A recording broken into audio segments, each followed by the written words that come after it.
26-year-old Quandre Lee Wander is behind bars for fatally shooting his 27-year-old ex-girlfriend Karen Faye Brown.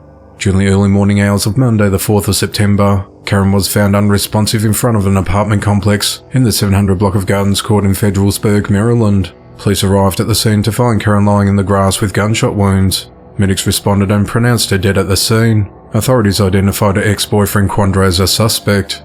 The pair had been involved in a 4-year relationship, and Quandre was a father to 2 of her children aged 2 and 3. Her other children are aged 7 and 8. Investigators said the two had gotten into an argument at the time of the shooting. At around 9:30 a.m. that same morning, Quandre was arrested at a residence in Seaford, Delaware. He's charged with murder and gun-related charges, and he's awaiting extradition back to Maryland. Federalsburg Police Chief Michael McDermott said, "This was a very targeted and intentional act of Quandre against his victim. He intended to do exactly what he did, was very up close and personal." Chief McDermott said the couple had domestic issues in the past, with one incident being as recent as late August. He said we had warrants on file for an incident that occurred in Karen's location on the 20th of August. When the incident happened on the 20th, she was not injured. He didn't have a firearm. He just got away as quickly as he could before law enforcement was able to put a net around him, he added. Unbeknownst to Karen, he would show up at her doorstep 2 weeks later. She didn't want to have any further contact with him, and he made it quite clear that was not what he was willing to accept. I don't believe that she felt it would result in this. Chief McDermott said in this case, 2 lives were lost. I have a 27-year-old victim who will no longer be around for a family, and I have a 26-year-old suspect who will no doubt spend the rest of his life in prison. Karen's mother and aunt will now be raising her 4 children. On Monday the 4th of September, a Southampton County Sheriff's deputy in Cortland, Virginia was arrested after 2 months on the job for giving illegal materials to prisoners. 34-year-old Katie Renee McCann is charged with 2 felony counts of illegal conveyance of a cellular phone to a prisoner and 3 misdemeanor counts of delivery of articles to prisoners or committed persons. Katie was appointed a deputy on the 3rd of July and was assigned to the detention division when she was terminated from her position on Monday. Authorities said they received information about potential policy and criminal violations over the Labor Day weekend and immediately began investigating the allegations. The investigation led to warrants eventually being issued and her arrest. Katie was quickly released on a $5,000 bond. Her first court appearance is scheduled for Friday the 8th of September. 29-year-old Jason Iverson is behind bars for fatally shooting his pregnant sister, her unborn child and her husband at a Labor Day family picnic. A teenage boy was also struck, but is expected to be okay. Police said that 30-year-old Mercedes Iverson and her husband 31-year-old Tria Carter were at the park during the large gathering. At around 3:15 p.m. on Monday the 4th of September, authorities received numerous calls about a fight and a shooting at Stafford Park in Maple Heights, Ohio. Jason had a long-standing feud with his sister and her husband and went to the park after finding out they would be there. After arriving, Jason argued and started fighting with Mercedes and Tria, but they broke free and went to their car to avoid him. Jason then pulled out a gun and shot into the vehicle, striking and killing Mercedes and her unborn child. A 13-year-old boy who was also in the car was injured when a bullet grazed his arm. Police have not disclosed the exact relationship between the teenager and the other family members involved. Tria then exited the vehicle, and Jason chased him through the park to a bathroom where he shot and killed him. Jason was quickly arrested as he attempted to run from the park onto Auburn Avenue. On Wednesday the 6th of September, Jason was arraigned in court on charges of murder and attempted murder. He's held at the Cuyahoga County Jail on a $3 million bond. The investigation into the matter continues. 41-year-old Vaughn Cannon is behind bars for fatally shooting his 40-year-old wife Jordan Cannon. At just before 2 a.m. on Wednesday the 30th of August, authorities responded to a home at 10913 Southwest 30th Street in Oklahoma City, Oklahoma on reports of domestic disturbance and a shooting. Jordan's 17-year-old son told police he heard 5 gunshots and his stepfather screaming from the bedroom, so he ran out of the house and called 911. When officers arrived, they found Jordan deceased in the bedroom with multiple gunshot wounds. Vaughn remained on scene and he was taken into custody. When speaking with police, Vaughn said he didn't remember the entire incident, though he remembers being in the bedroom with his wife and hearing gunshots and calling his uncle. Investigators said the couple were engaged in a heated argument when Vaughn shot and killed his wife. Both Jordan and Vaughn were Cleveland County Sheriff's Office deputies. Vaughn's charged with first-degree murder and is held at the Canadian County Jail. He's since been let go from the Cleveland County Sheriff's Office. Jordan reportedly filed for divorce in 2021 after 2 years of marriage, but the case was dismissed in October of 2022 because she did not show up for court. The investigation into the matter continues. A 31-year-old Pizza Hut manager is behind bars after raping an underage employee in the women's bathroom. The incident occurred on the night of Saturday the 26th of August at the fast food restaurant in Kissimmee, Florida. Calvin Cook is accused of telling a 16-year-old employee to clean the women's toilets before locking her in there with him and performing sex acts on her. The girl told deputies she felt forced to have sex with him because she was worried about making him upset and losing her job. She told her parents about what happened after a shift, and they called deputies.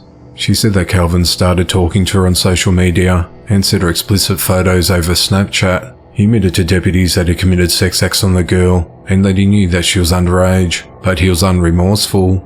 The girl had reportedly only worked there for a few weeks.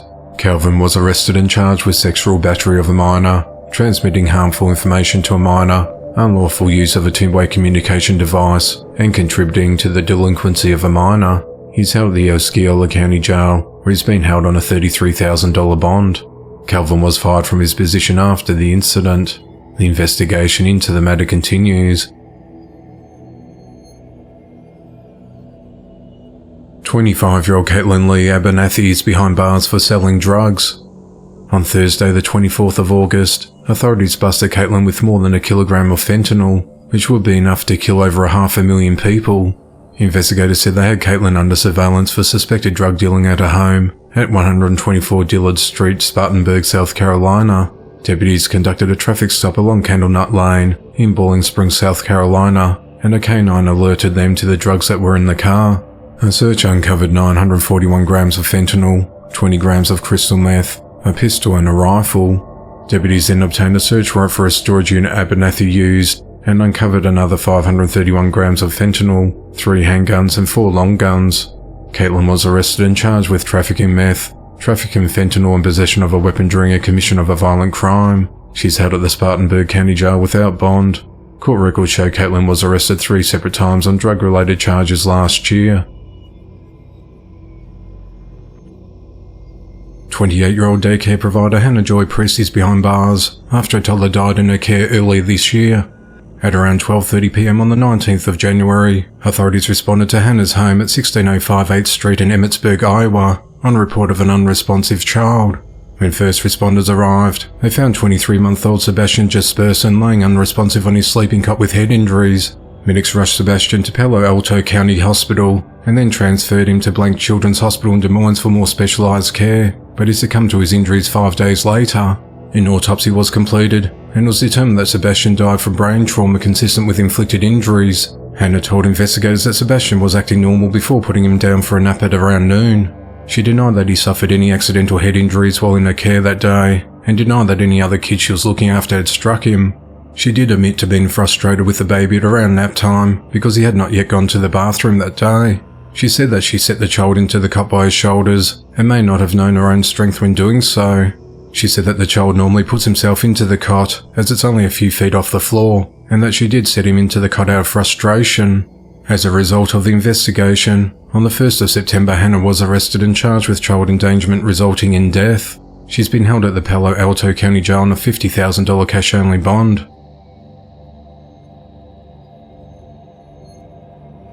"19-year-old Ashley Cheatham is behind bars on multiple offences after a boyfriend found some disturbing images of his 3-year-old daughter on her phone. At 10:11 a.m. on the 22nd of August, an officer responded to the Stillwater Police Department lobby in Oklahoma, where he met with a very distraught parent. The parent said he recently met Ashley online, who was from the Oklahoma City area, and became his girlfriend and moved in with him. He said that while she was sleeping, he went through her phone and found some disturbing images and videos of his 3-year-old daughter. She was arrested and charged with possession of child porn, child sexual exploitation, unlawful access to a computer, and unlawful possession of a controlled drug. She appeared in court on the 30th of August and pleaded not guilty to the charges. She's held at the Payne County Jail on a $75,000 bond. Her next court appearance is scheduled for the 11th of September. The investigation into the matter continues. On the 29th of August 2023, 58-year-old David Smith was sentenced to life in prison after being convicted of murdering his former neighbour, 80-year-old Donna Bricker.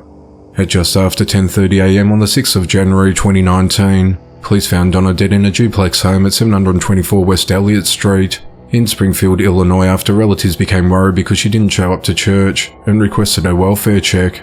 Authorities said that David entered Donna's home and beat her in the head with a blunt object. He tied her hands behind her back and gagged her. He then used an electrical cord to strangle her, wrapping it around her neck multiple times, and stabbed her in the chest with a pair of scissors. An autopsy determined her cause of death was ligature strangulation, but noted that she had also been beaten and stabbed. During the investigation, detectives identified David as the suspect in Donna's murder, and he was arrested on the 14th of March 2019.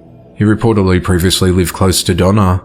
In 1994, David was previously convicted of aggravated burglary and robbery for breaking into a 76-year-old woman's house where he beat her and stole from her. During sentencing, Judge John Madonia said you did all of this after spending decades of your life in prison for an eerily similar offence. The court does not believe that you have rehabilitative potential that merits release from prison. The court needs to impose a sentence that protects the public from you forever. David addressed the courtroom, which was full of Donna's family and friends. He apologised for the pain the family is going through, but asserted that he did not kill Donna. On Thursday, the 31st of August 2023, 26-year-old Donovan Hollingsworth was convicted of fatally stabbing a friend and his dog while robbing him last year.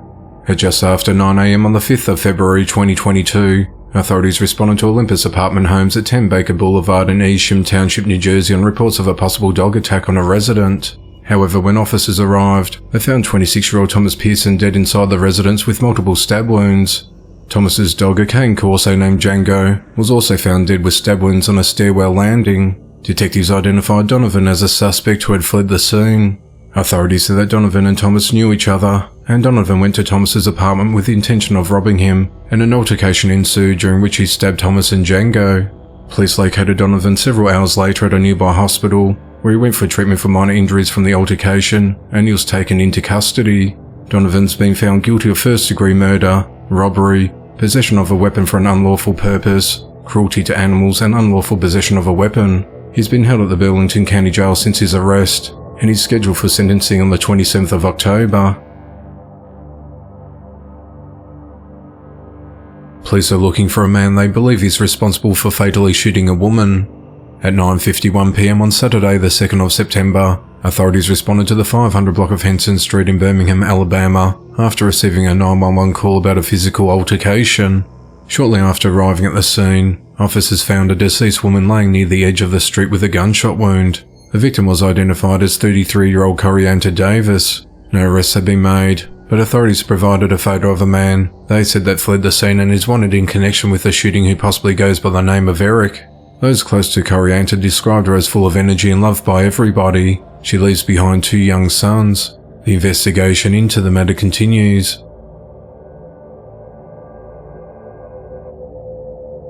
"37-year-old Roderick Begay is behind bars after a 1-year-old boy died from ingesting a drug.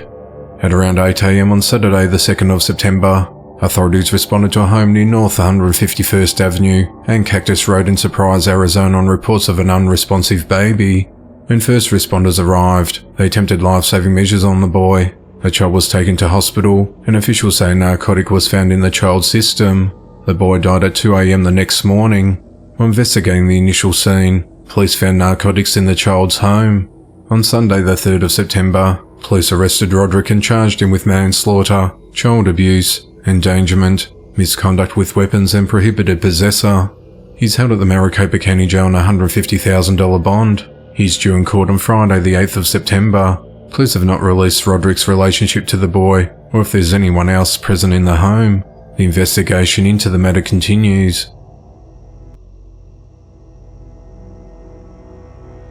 A teenage boy is behind bars after fatally shooting 2 people and injuring another. At around 8:20 p.m. on Tuesday, the 29th of August, authorities responded to a residence at 1141 Poppy Avenue in Orlando, Florida on reports of a drive-by shooting. A 6-year-old girl was shot while inside a living room and was later declared deceased by medical staff. The child's mother was also shot and sustained non-life-threatening injuries. Investigators said that a man who was also shot was dropped off at Health Central Emergency Room in Ocoee and was later pronounced dead. The deceased victims have been identified as 6-year-old Ajalia Hashem and 19-year-old Isaiah Wright. Evidence markers at the scene indicated that dozens of shots were fired. Police said they believe the 6-year-old and the mother were not the intended targets. On the 2nd of September, 15-year-old Nico Brown was arrested and faces homicide charges and is held at the Orange County Jail without bond. The investigation into the matter continues. 54-year-old Corey Ravel is behind bars for fatally shooting his wife inside their home. At 11:23 p.m. on Friday the 1st of September, authorities responded to a home at 820 Moorhen Way in Crestview, Florida in reference to a person down. Police said they received a call from a woman who said her son called, telling her he shot and killed his wife. When officers arrived at the scene, they made contact with Corey and found the body of his wife Cristovelli Marino inside the home, and Corey was arrested. During the course of the investigation, it was discovered that Corey contacted his mother at around 2 p.m. by telephone and advised he was calling an ambulance after he shot Krista. It wasn't until 11:23 p.m. that Corey's mother discovered that Corey had not contacted the ambulance or notified law enforcement, at which time she notified the Crestview Police Department. Corey is charged with first-degree capital murder and tampering or destroying evidence. He's held at the Okaloosa County Jail without bond. The motive of the attack and the events leading up to the shooting are unclear, as the investigation into the matter continues. 16-year-old Nathan Mays is behind bars for fatally shooting 18-year-old Jalen Poturalski. At around 10:40 a.m. on Saturday the 2nd of September, authorities responded to the 200 block of Langdon Street in Toledo, Ohio on report of a large street fight in progress. When first responders arrived, they found Jalen near her home in a critical condition with a gunshot wound to her chest. Medics transported her to St. Vincent Hospital, where she was pronounced dead at 11:26 a.m. Police said a neighbourhood dispute turned into a fight, and at some point a gun was pulled. It's unclear what the dispute was about. Nathan, who remained on scene, was identified as a suspect in the shooting and he was arrested. He was booked into the Lucas County Juvenile Justice Center and charged with Jalen's murder. The investigation into the matter continues. 24-year-old Marcus Rodriguez is behind bars for fatally shooting his long-term friend, 24-year-old Vicente Arvizo, during an altercation. The incident occurred at just after 10 p.m. on the 1st of September at Marcus's apartment at 12801 Copper Avenue Northeast in Albuquerque, New Mexico. Police said the pair were drinking, and Marcos pulled out a gun after the two started arguing. Both men and their girlfriend spent the day out with family members socializing and drinking, and went back to Marcus's apartment for more drinks. Marcus, who was attending barber school, even gave Vicente a haircut. In an interview with detectives, the girlfriends gave different stories about who instigated the confrontation inside the apartment, but both reportedly said Marcos eventually produced a handgun and shot Vicente, killing him. Marcos told investigators that he feared for his life and the lives of his family. His girlfriend told detectives that Vicente was getting physical with both women and approached Marcos with his fists clenched. She claimed Marcos shot Vicente in self-defense. Marcos also reportedly told police who first responded to the scene, "I did it. He made me do it, and I did not have a choice." Vicente's girlfriend said that just prior to Marcus firing his gun, he told Vicente, "I'll shoot you, bitch, and I'll get away with it. It'll be self-defense." Police said that Vicente was not armed, and they located his body shortly thereafter. Marcus was arrested and charged with an open counter murder and tampering with evidence. The investigation into the matter continues. 37-year-old Stephen Thomas Rodder is behind bars for murdering his 16-year-old son Stephen Lee Rodder with an angle grinder. The incident occurred on the morning of Monday the 4th of September at a home in the 2500 block of Old Bartow Road in Lake Wales, Florida. Stephen Sr. was living with his father, 67-year-old Thomas Rodder, along with Stephen Jr. at the residence. The 16-year-old was an 11th grader at Frostproof High School and was due to start work next week at Burger King so he could buy a car. He was studying to become an electrician, which was his dream job. He was living with his grandfather to help him out while his grandmother recovered in rehab. Stephen Sr. began living with his son and father about a month ago, after living out of state and had an outstanding warrant in South Carolina, although authorities have not said what that warrant was for. At around 8 a.m. that morning, Thomas left to visit his wife in rehab. When he returned at around 11 a.m, he was met outside the residence by his son. Stephen Sr. said to his dad, "I wouldn't go in there if I was you. "I killed someone. You may need to call the police." Thomas thought his son was just speaking in an odd manner when he entered his home and found his grandson dead in the dining room area. Stephen Sr. then fled from the scene, but deputies caught him about a mile away on Highway 60. Investigators said an angle grinder was used to kill the teenager. The motive in the attack is unclear. However, authorities said that Stephen Sr. had a history of meth use and was prone to psychotic episodes. Stephen Sr. is charged with his son's murder and is held at the Polk County Jail. Polk County Sheriff Grady Judd said, "It breaks our heart. There aren't adequate words to explain how horrific this event is. We lost a great young man today, and we have an evil, evil man in custody, and we're going to do our best to see he spends the rest of his life in prison." 39-year-old Bradley Wayne Stokes is behind bars after fatally stabbing his 37-year-old pregnant ex-girlfriend Treasure Hennessy. At around 12:15 a.m. on Saturday the 2nd of September, authorities received a call about a body found at a fire station off Knuckles Road and Black Bottom Road in Fort Mitchell, Alabama, which also serves as a safe house for domestic violence victims. Treasure was found deceased with multiple stab wounds. Bradley was arrested in nearby Columbus, Georgia, and is charged with capital murder for the killing of Treasure and the unborn child. Treasure was 8 weeks pregnant with his child. He's also facing a fleeing and eluding charge after he attempted to evade capture. Bradley was released from federal prison on the 2nd of June after serving 14 years of a 16-year sentence for weapon charges and manslaughter in the 2008 shooting death of his girlfriend Crystal Bailey. Not long after he was released, he and Treasure began dating. Treasure filed at least 2 domestic violence reports against Bradley while they were dating. Treasure moved out of Bradley's home late last month and into a domestic violence shelter to get away from him. Bradley found out where she was staying on Friday the 1st of September. He hid in that location and waited for her to arrive at after 8 p.m. and killed her. He then moved her vehicle behind a barn across the road to conceal it before driving away in his car. Investigators said they believe Bradley thought Treasure wanted to pursue an arrest warrant for domestic violence calls, which would have violated his probation and sent him back to prison. Investigators have recovered evidence including a knife believed to be used in the murder, the vehicle Bradley was driving and his cell phone. Bradley will be extradited back to Russell County this week. If convicted, he could face the death penalty. 63-year-old David Corneliuson is behind bars for fatally shooting his 66-year-old wife Mary Corneliuson. At just after 8 p.m. on Monday the 28th of August, authorities responded to a home in the 34900 block of 576th Avenue in Moore Road, Minnesota after David rang 911 to say he just shot his wife and that she was dead on the couch. Authorities said that David didn't seem to care and told dispatch that his wife is beyond help and there was nothing else to talk about. A dispatcher directed him to wait on the back deck for a deputy to contact him.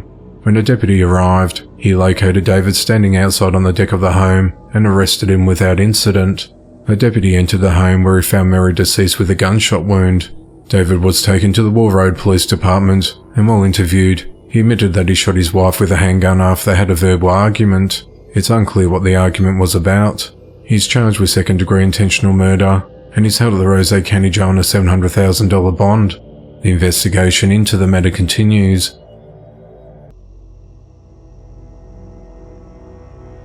Police are investigating a shooting that left a woman dead and a man critically injured. At around 10:15 a.m. on Monday the 4th of September, authorities responded to Motel 6 at 1401 Eastern Boulevard in Montgomery, Alabama, after receiving a call that 2 people had been shot.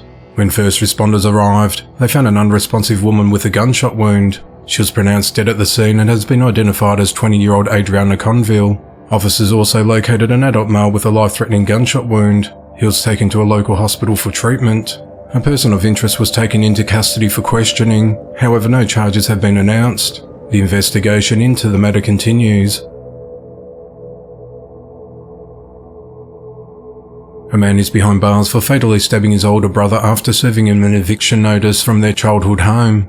61-year-old Donna Dubray lived with his brother 63-year-old Edgar Dubray at the home at 311 Southwest 71st Avenue in Pembroke Pines, Florida since their parents' death. Issues arose when Edgar grew tired of his brother, who's disabled and unemployed, not paying the bills and not helping with maintaining the home. Edgar owned the property and gone through the eviction process, and on Friday the 1st of September, he notified Donald that he had 24 hours to vacate the residence. This enraged Donald, so he stabbed Edgar to death. When Edgar did not show up for a job he had planned with a friend on Monday the 4th of September, a friend called his and Edgar's boss, who said he hadn't heard from him either. A relative of the brothers told the friend that she tried calling both of them, but did not get an answer. The friend went to Edgar's home and saw cars in the driveway, but no one answered the door. He could hear Edgar's phone ringing inside, but still no one answered. At 9:06 a.m. that morning, he rang Pembroke Pines Police to request a welfare check.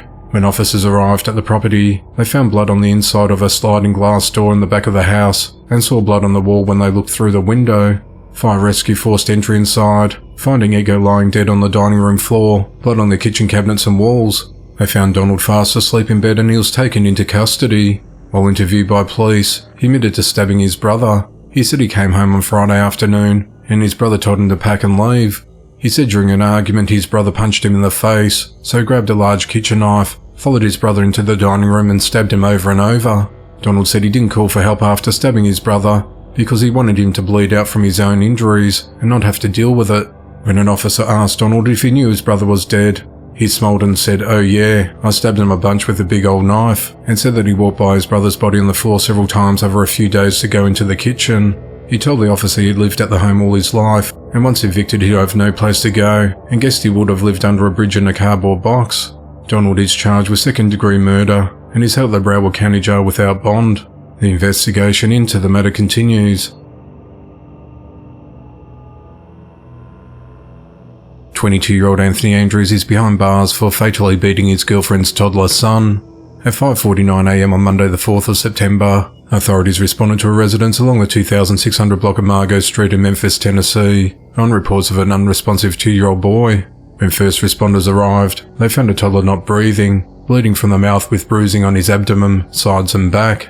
The little boy also had a long bruise on his face starting at the forehead down to the jaw. Paramedics performed CPR on the child and transported him to a local hospital, where he was pronounced dead. Officers spoke with the child's mother, Sade Barcaray, who said the boy was in good health at 11:15 p.m. the prior night. She told police she left her child in her boyfriend Anthony's care while she slept. She also informed officers she was aware that Anthony disciplines a child and has seen him use a belt or a braided dog toy to strike the child while disciplining him. Sade said she noticed excess bruising and wounds on the child, but Anthony claimed the injuries occurred when the child fell out of his bed. Anthony admitted to police that he has hit the boy harder than he should have in the previous weeks. He told police that earlier that morning, he hit the toddler with a belt and struck him 7 to 8 times with a braided dog toy, striking him on the back, face and buttocks. He also admitted to striking the boy with an open hand in the chest at least once or twice before shoving the child in the corner. He said that he then put the child back in his bed until the child fell out of bed several minutes later when he was unresponsive. Anthony was arrested and charged with aggravated child abuse and aggravated child neglect. He settled the Shelby County Jail on a $250,000 bond. The charges against Anthony will likely be upgraded to murder when the autopsy reports come back. The investigation into the matter continues. 27-year-old Garrett Littenberg is behind bars after fatally stabbing his roommate. At 10:14 p.m. on Tuesday the 29th of August, authorities responded to a home at 1663 Zamia Avenue in Boulder, Colorado on a call about a domestic disturbance. Upon arrival, police found the door to the house open and observed footprints that led from the first floor living room up the stairs to the second level. Police could hear Garrett upstairs yelling that he was unarmed and he was coming out with his hands up. When he came out, he was shirtless and both of his arms were covered in blood. He was arrested and taken into custody. In the upstairs bedroom, police found a man unresponsive on the ground, stabbed multiple times, lying in a massive pool of his own blood. He was surrounded by several knives and a flannel shirt had been wrapped around the victim's neck and head. The victim, identified as 30-year-old Kirk Smolka, was pronounced dead at the scene.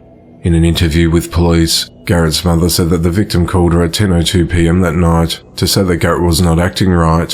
While she and other family members were on the phone with Garrett, they overheard what they believed to be a physical altercation. They heard muffled voices and what sounded like Garrett screaming about Putin rape and complete gibberish. Garrett's mother then got the opportunity to talk to Garrett directly. In response to repeated questions about what happened to his roommate, the family member said that Garrett responded by saying, "Don't worry about him, he's dead. I killed him." Another family member who was on the call told police that Garrett said, "I killed him. I'm going to prison for the rest of my life." Garrett does not have a prior criminal history, and his family members told police that he'd been taking prescription medications for psychosis and anxiety. Garrett is charged with first-degree murder, deliberation with intent with a weapon, and he's held at the Boulder County Jail with bond set at $10 million. The investigation into the matter continues. A 33-year-old man is behind bars for fatally shooting his mother and stepfather. Zachary Delane Summerall faces 2 counts of first-degree murder in the deaths of his mother, 57-year-old Tammy Keckler, and stepfather 60-year-old William Keckler. At 4:04 p.m. on Monday the 28th of August, Zachary called 911 to report he shot and killed his parents inside the home at 79 West Rock Springs Drive in Peoria, Arizona. He said he did execution shots on them, and they were not breathing. He stayed on the phone with dispatch while officers responded to the residence. He told the person he placed a gun on the table by the front door, then walked outside and surrendered. As he was being taken into custody, he spontaneously said, "I just killed my parents." Inside the home, police found the victims dead with gunshot wounds to their heads. A handgun was found on the table near the front door, and several casings were found on the floor near Tammy's body. Zachary told police it all started over an argument in the kitchen about money habits and not contributing to the household. He became angry and told his mother, "You're dead to me." His stepfather tried to calm him down and told him to apologize and take back what he said, but his mother said that she did not want to hear an apology and told him to gather his belongings and move out.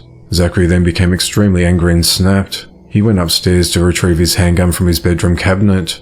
When his stepfather followed him upstairs and asked for the gun, Zachary took the gun out, pointed it at him and shot him several times. His mother, who was still downstairs, started screaming. Zachary said he rushed downstairs and saw a blur, which he said he knew was his mother. He said he aimed at the blur and shot her several times. He then unloaded the firearm, placed it on the table near the front door and called the police to report what happened.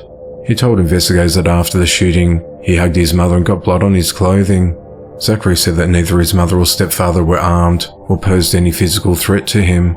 Zachary told police he suffers from mental issues and is currently taking medication, but felt the medication was working well until this incident happened. Neighbors were shocked. One of them said the suspect's parents have been taking care of him. He's not a teenager or anything. He's been with them for a long time. Zachary is held at the Maricopa County Jail with bail set at $1 million. He's set to appear for a preliminary hearing on the 7th of September. The investigation into the matter continues. A 22-year-old woman is behind bars after stabbing her grandfather when they got into a fight over her hygiene habits. On Tuesday, the 29th of August, authorities responded to a residence on the 3900 block of Fontainebleau Road in Keithville, Louisiana on report of a disturbance. Carrington Harris told deputies that she and her grandparents started arguing after they asked her to have a shower. After they requested Carrington to wash herself, she began damaging property inside the house and then turned the power off from inside. Her grandparents attempted to restrain her, but she escaped and found a knife in the kitchen and stabbed her grandfather in the face. He was taken to a nearby hospital for treatment, but an update on his condition has not been provided. Carrington then ran from the home and into the woods and hid for several hours until deputies found her hiding behind a house nearby. She was arrested and charged with domestic abuse battery and domestic abuse battery with a dangerous weapon. She's held at the Caddo Correction Center without bond. 46-year-old Tommy Reed Jr. is behind bars for fatally shooting 29-year-old Ladarius Armstrong. The incident occurred at around 1 a.m. on Wednesday the 30th of August at an Exxon gas station at 325 Highway 19 North in Meridian, Mississippi. Investigators said that Tommy was involved in a physical altercation with Ladarius. During the struggle, Tommy pulled out a handgun and shot Ladarius once in the back of the head before fleeing the scene. Medics transported Ladarius to a local hospital where he was pronounced dead. Tommy later turned himself in to police. Tommy is charged with manslaughter and felon in possession of a weapon. He's held at the Lauderdale County Jail on a $900,000 bond. It's unclear what events led to the altercation or if the men knew each other. The investigation into the matter continues. 20-year-old Hannah Wingert and her 21-year-old boyfriend Joshua Moody are behind bars after a toddler son was almost beaten to death. At 12:36 p.m. on Wednesday the 23rd of August, authorities responded to a residence in the 500 block of West 6th Street in Cheyenne, Wyoming after receiving a 911 call requesting a welfare check on a 2-year-old boy. The caller was identified as Hannah's mother, who told police that she picked up her daughter, Joshua, and a grandson from a motel earlier that morning, and she noticed that the toddler looked horrible with severe bruising covering his face and arms. She said that both the boy's eyes were swollen shut, and he'd been fitted with a bizarre homemade brace on his right leg. Hannah's mother called police as well as the Department of Family Services after dropping them off to report what she had seen. When first responders arrived at the premises, they located the child suffering life-threatening injuries. He was transported to Cheyenne Regional Medical Center, where he was initially assessed and then airlifted to Denver Children's Hospital. It was confirmed that the child had multiple broken bones and internal injuries. Doctors said the boy had shattered both the tibia and fibula in his right leg and also suffered a fractured vertebrae in his back, bleeding in the brain, pancreatitis, liver lacerations, an acute kidney injury, a broken clavicle and 2 popped eardrums. During the investigation, detectives learnt that the child was battered by Hannah and Joshua. In an interview at the hospital, Hannah initially told police that her son had slipped in the shower. She knew he had a sprained ankle and a bump near his eye, but claimed not to know how the other injuries were caused. She said that the toddler has a history of self-harm and frequently throws himself into objects and off objects. On Thursday, the 24th of August, Joshua called police and claimed that Hannah admitted to everything. In a subsequent interview, he told investigators that he witnessed Hannah repeatedly punch her son in the head and face. The boy is reportedly autistic, and Joshua said that Hannah is often angry at the boy because he's often sick or injured. He said on the 23rd of August, Hannah was beating the boy while he lay in bed, and then grabbed him by both his legs and swung him like a baseball bat from left to right towards the window of the motel. As she finished the swing, Hannah only let go of one of the boy's legs, allowing him to swing around her body before stopping abruptly as he collided with her shoulder. Joshua said he heard the toddler's legs snap. Joshua said that Hannah then put the boy back into bed and covered his mouth while he screamed out in pain. He said he couldn't look at the boy while his mother beat him because it bothered him, but he said he admitted to watching everything happen, but being scared to do anything because of Hannah's mental stuff, then clarified by saying she is bipolar. Joshua said that Hannah held a knife to his throat and demanded he tell no one what he saw. Joshua acknowledged his history of domestic violence and assaults towards women, but he said he left that life behind. On Friday, the 25th of August, the pair were arrested and charged with attempted murder and abuse charges. If convicted, they face up to 25 years in prison. A mother who pulled the hair of her 2-year-old son while live streaming, and a woman present who did nothing to intervene were arrested in Marinette County, Wisconsin on Thursday, the 31st of August. 24-year-old Natasha Hunt is charged with abuse intentionally causing harm and disorderly conduct for the incident with her son. 26-year-old Amara Burns is charged with abuse intentionally causing harm, party to a crime, battery to an officer, disorderly conduct and resisting or obstructing an officer. When police first questioned the women, both denied posting a video or having any knowledge of any abuse. The boy showed no signs of injury, and the women told police he was not injured. Police then reviewed the video. In the video, Natasha approached Amara and the child. Natasha grabbed the toddler by the hair and began pulling the victim's head violently in multiple directions. Natasha was looking at the camera with an angry look on her face. The toddler was saying "ow" repeatedly and began to cry. Amara put up both of her hands. She did not appear to be assisting the pulling of the hair, besides holding the toddler on her lap while Natasha caused the pain. Amara did not make any attempt to stop Natasha. For a brief moment, Natasha stopped pulling the child's hair. Then she began pulling the toddler's hair again to the point that she pulled the child off Amara's lap and out of the picture. Crying could be heard and Natasha was seen moving around as she was still pulling the child's hair. Amara looked in the direction of where the incident was occurring and looked back at the camera smiling. She again made no attempt to stop Natasha from harming the child. While the women were arrested, Amara resisted kicking an officer in the face. The investigation into the matter continues. 2 men are behind bars following the fatal shooting of a 30-year-old man at a nightclub. At just before 2 a.m. on Saturday the 9th of September, off-duty police officers were working security at the park on Calder at 2325 Calder Avenue in Beaumont, Texas, when they heard shots fired in the alley on the east side of the club. Authorities said a large crowd was gathered at the club when the shooting happened. The officers at the club called for backup and found 30-year-old Leroy Smith of Beaumont deceased in the alley from multiple gunshot wounds. Witnesses spotted possible suspects that left the area in a black vehicle. Police spotted a black vehicle about 7 blocks west of the club near Calder Avenue and Interstate 10, but they tried to perform a traffic stop, but the vehicle picked up speed and kept going. After a brief pursuit, the driver, 39-year-old Horace Peterson of Houston, pulled into a parking lot, where a passenger jumped out and fled on foot. Officers gave chase and caught the passenger, identified as 21-year-old Augusta Smith Jr. of Houston, and found evidence that linked him to the shooting. Both men were arrested and taken into the police station for questioning. Augusta is charged with murder and is held at the Jefferson County Jail on a $995,000 bond. Horace was charged with evading in a motor vehicle with a previous conviction, and he's held at the Jefferson County Jail on a $50,000 bond. The motive of the shooting is unclear, as the investigation into the matter continues. Fourth grade teacher 38-year-old Alyssa McCommon is behind bars for raping a 12-year-old boy. Alyssa taught English language arts and social studies at Charter Academy in Covington, Tennessee. Authorities said that Alyssa, a mother of two, befriended several juveniles at the school, beginning with video games and social media apps, leading to her sending inappropriate photos and requesting sexual relations with the victims. On the morning of the 24th of August, police launched an investigation after a parent raised allegations of misconduct by the teacher. Alyssa was immediately suspended without pay by Tipton County Schools. Investigators said that Alyssa admitted to communicating inappropriately with former students, and there was no indication that there was activity that took place on the school campus. The incident with the 12-year-old reportedly took place at Alyssa's home. On the morning of the 8th of September, Alyssa was arrested and charged with rape of a child. She's held at the Tipton County Jail on a $25,000 bond. The investigation into the matter continues. 40-year-old Eric Adrian Blanco is behind bars after fatally beating his girlfriend's 14-month-old daughter Rivelyn Van Norman in July. At 9:23 p.m. on Thursday the 6th of July, authorities responded to a home in the 400 block of 3rd Street Northeast in Little Falls, Minnesota after Rivelyn's mother Raylan Scrotch called 911 to report her daughter was choking on vomit and was not breathing. When officers arrived on scene, they found an unresponsive infant with marks on her face and neck.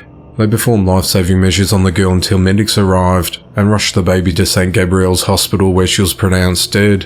An autopsy revealed the infant suffered significant blunt head trauma, including skull fractures.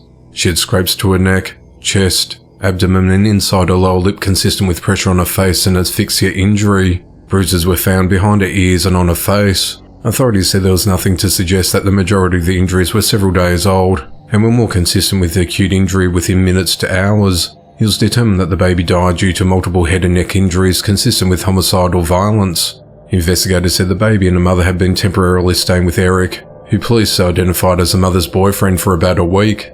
Raylan told investigators that prior to calling 911, she left her daughter in Eric's care while she made a brief trip to the liquor store. She said that when she returned, she found Rivelyn not breathing while Eric was trying to resuscitate her. Authorities said that when officers first arrived at Eric's home, Raylan was hysterical, screaming her daughter's name, whereas Eric was seen praying occasionally, but was otherwise unemotional.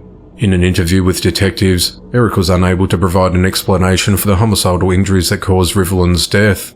Following an extensive investigation, on Wednesday the 6th of September, police arrested Eric and charged him with second-degree intentional murder. He's held at the Morrison County Jail on a $1 million bond.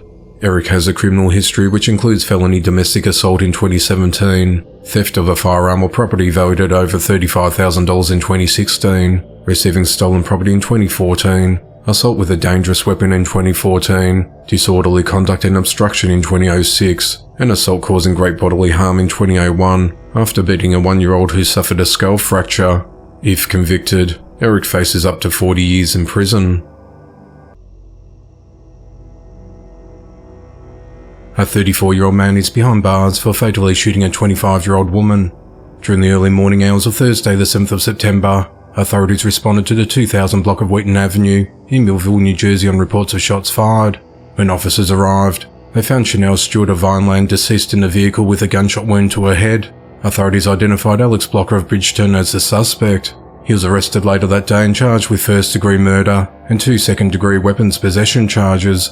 Authorities said surveillance footage recovered by investigators showed a vehicle resembling Alex's following Chanel in close proximity just minutes before the shooting. In addition, police said Alex lied about where he was when Chanel was killed.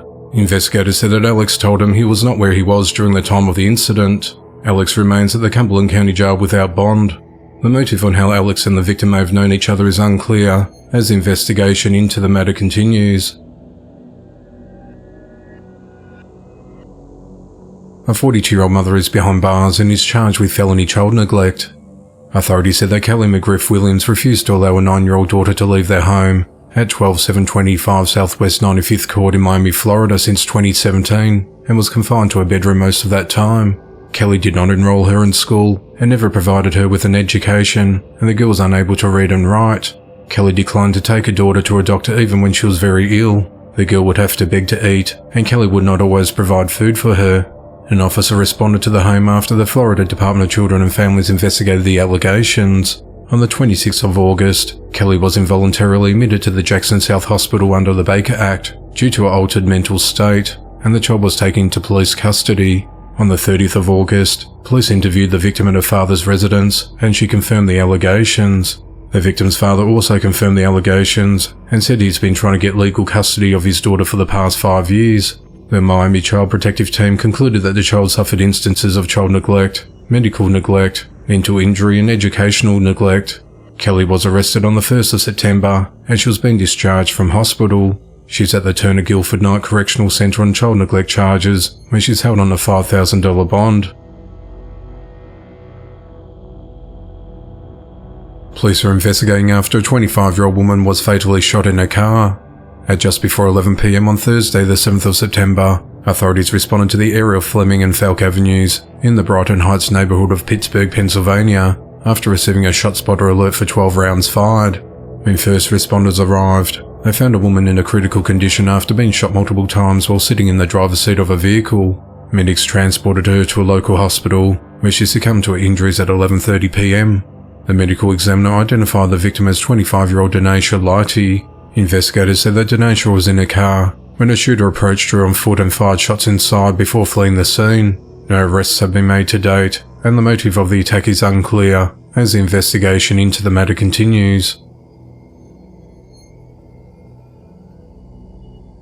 A man is behind bars after repeatedly trading vapes with a minor in exchange for sex and nude photos. 21-year-old Taven Powell met with a 13-year-old girl in Bismarck, North Dakota on 4 occasions between the 1st of March and the 14th of July this year. On each occasion, Taven reportedly had sexual contact with the girl in exchange for vape products. Taven also used the social media app Snapchat to obtain nude photos of the girl. Authorities discovered Taven's identity after the girl's parents brought her phone to the Bismarck police in mid-July. A data extraction revealed messages on the app from a username police said they were able to positively identify as belonging to Taven. The girl told investigators that Taven knew that she was 13 because she told him, but she did not think he cared. She said that Taven told her he could provide her with vapes in exchange for sex acts and nude pictures. Taven then would send her explicit images of himself. On Wednesday the 6th of September, Taven was arrested at his workplace about 80 miles away in Beulah.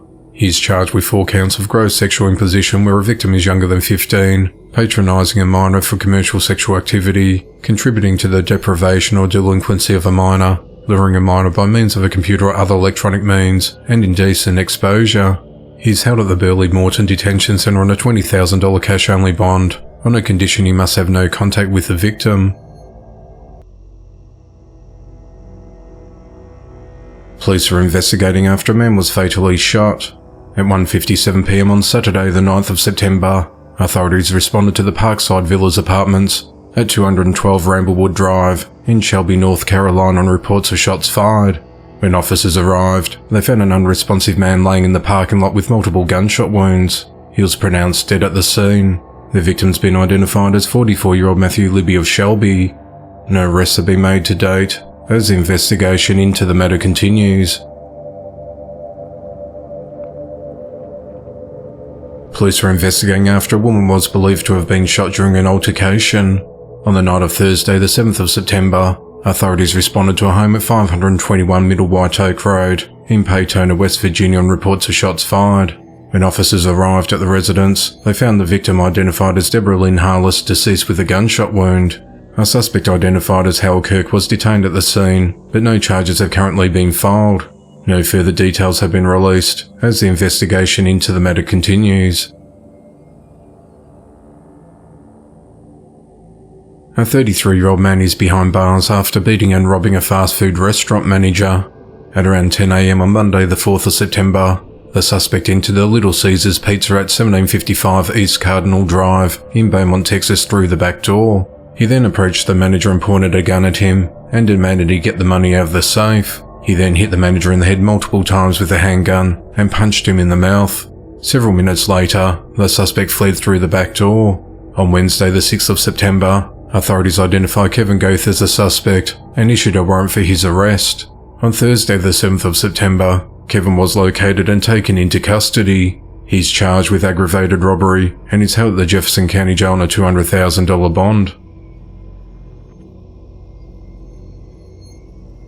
Police are investigating after a man was fatally shot. At 10:35 p.m. on Friday the 8th of September, 29-year-old Demetrius Owens attempted to enter an apartment at 9100 Walker Road in Shreveport, Louisiana, when he was shot by another man. Officers arrived at the Seasons apartment complex on reports of shots fired and found Demetrius in a critical condition, suffering from multiple gunshot wounds to his chest and torso. He was transported to the Oxnard LSU Health Shreveport for treatment, but was pronounced dead at 11:14 p.m. Authorities said they identified Demetrius of Odessa, Louisiana through fingerprint analysis. Authorities have not said whose apartment Demetrius was trying to enter, or if Demetrius knew the man that shot him. No arrests have been made to date, as the investigation into the matter continues.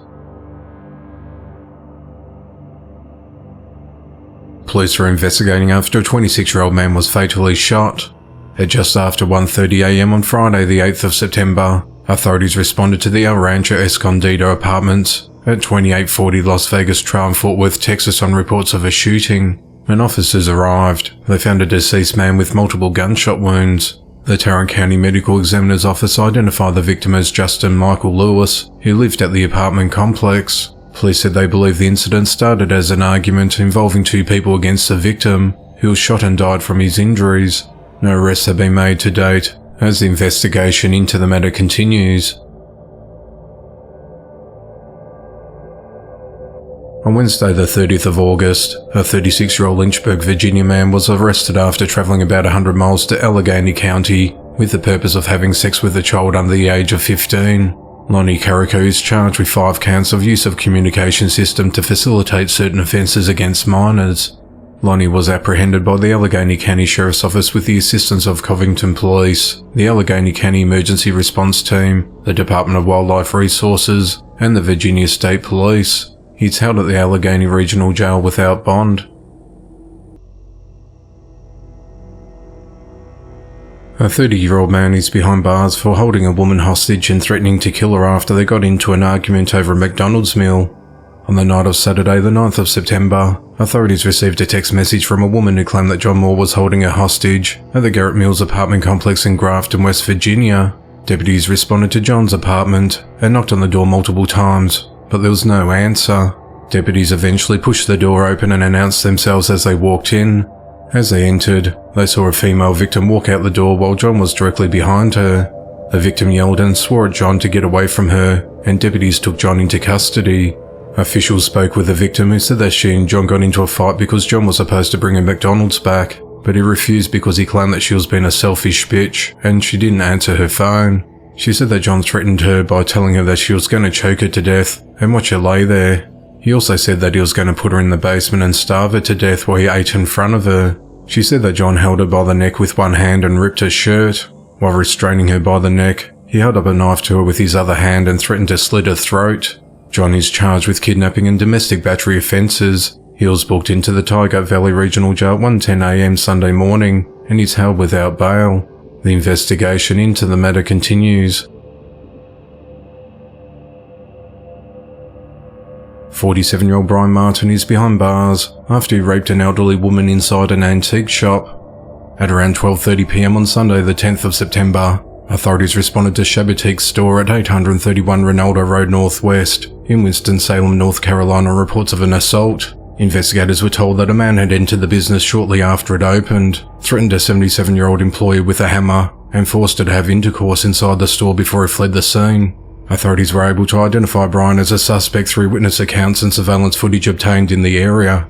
At 2:15 p.m, police located Brian on nearby Canal Drive, and he was taken into custody. Police said that the victim and the suspect were not known to each other, and that this was a random act of violence. Brian's charged with rape and kidnapping, and is held at the Forsyth County Jail on a $1 million bond. Brian has an extensive criminal history spanning more than 3 decades. On the 18th of August, Brian was released from the Piedmont Correctional Institution in Salisbury. He was given a 4-year prison sentence in 2018 for burning a public building in Stokes County. He was released in 2022, but ended up behind bars again in January this year after violating parole. Brian was just 16 years old at the time of his first conviction for felony assault with a deadly weapon, and vehicle theft in Forsyth County in 1992. He's since had 4 convictions for assaulting a female and 1 for second-degree kidnapping. Brian has also had past convictions for assault with a deadly weapon, breaking and entering, and larceny. The investigation into the matter continues. Police are investigating after a 26-year-old man was fatally shot. At 1:07 p.m. on Monday the 11th of September, authorities responded to Burke Village Apartments complex along Burke Village Lane in Winston-Salem, North Carolina after receiving a shot spotter alert. When officers arrived, they found Javonte Darren Morrison in the parking lot suffering from multiple gunshot wounds. Officers immediately rendered aid until paramedics arrived on scene, but he died shortly thereafter.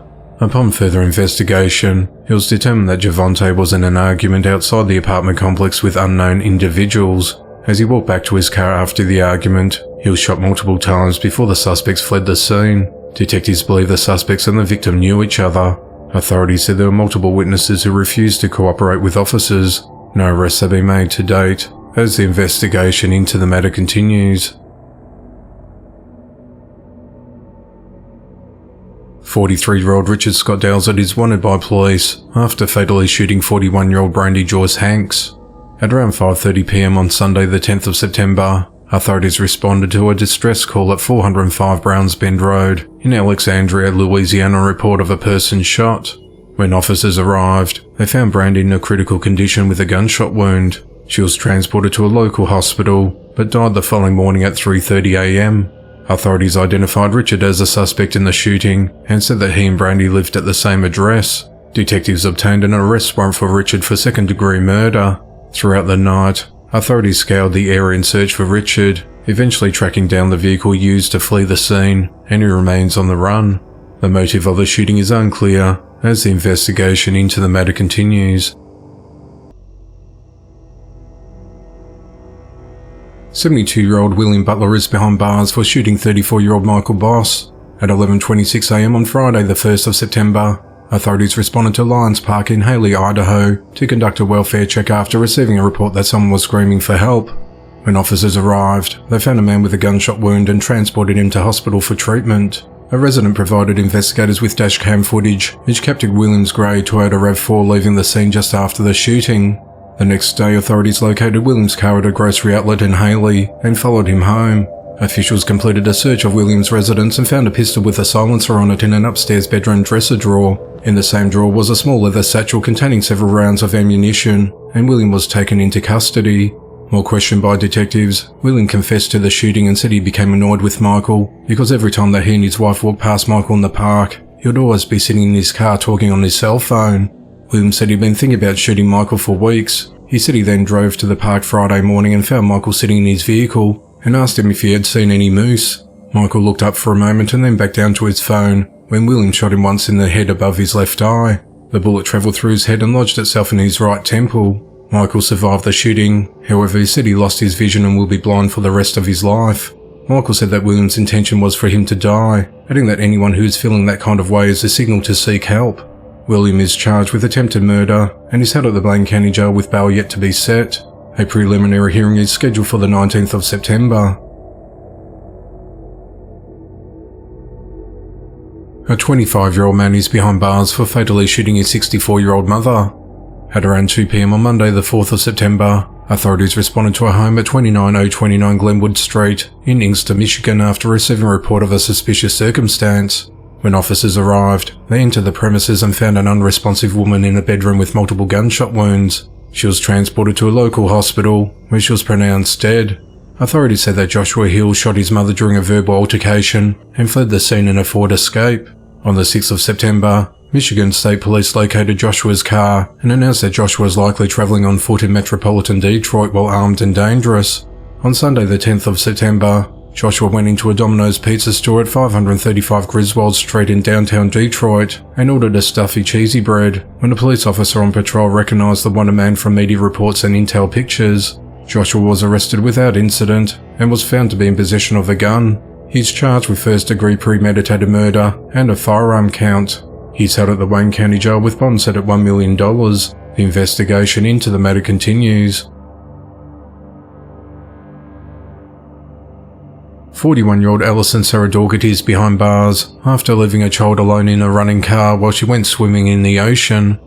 At around 10:30 a.m. on Monday the 11th of September, authorities were alerted to Alison after she parked a car in Berkeley Pier in Florida, cranked up the radio volume and air conditioning, and jumped into the water, leaving the young boy still in diapers crawling around in the car unattended.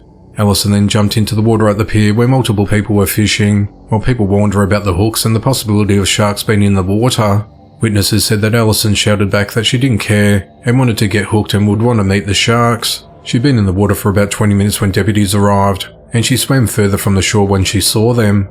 A Boca Grande Marine unit brought her back to shore, and she was arrested. Staff at Captain Con's Fish House across the street from the pier said the woman and the boy had been at the restaurant several times in the past week, and that each time she was acting odd. Staff member Jenny Ray said she didn't seem drunk, she didn't seem intoxicated, something was just off. Jenny said they fed the little boy lunch after the woman's arrest, while waiting on a family member to pick him up.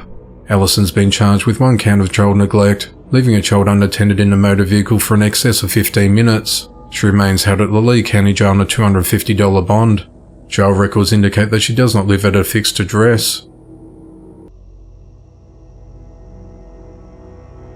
Police are investigating what is believed to be a murder-suicide. At around 7 a.m. on Monday the 11th of September, authorities responded to a home at 2100 Anthony Place Southwest in Albuquerque, New Mexico for a welfare check. When deputies arrived at the premises, they tried to make contact with people inside. After receiving no response, they entered the unlocked residence and found a man and woman in their 20s deceased with gunshot wounds. Preliminary findings suggest that 27-year-old Harvey Omanza fatally shot 21-year-old Hannah Mae Slavin before turning the gun on himself. Hannah's family, who are from Lebanon Junction, Kentucky, said that Hannah was on vacation in New Mexico when she was killed. No further details are provided on the case, as the investigation into the matter continues. A 22-year-old man is behind bars for fatally shooting an 18-year-old man. At around 10 p.m. on Sunday the 10th of September, authorities responded to a residence at 400 South Grant Street in Cabot, Arkansas, and reports of shots fired. When officers arrived, they entered the premises and found Aaron Hall in a critical condition lying on the bedroom floor with a gunshot wound to his right side. Medics rushed him to the University of Arkansas for Medical Sciences in Little Rock, where he later died.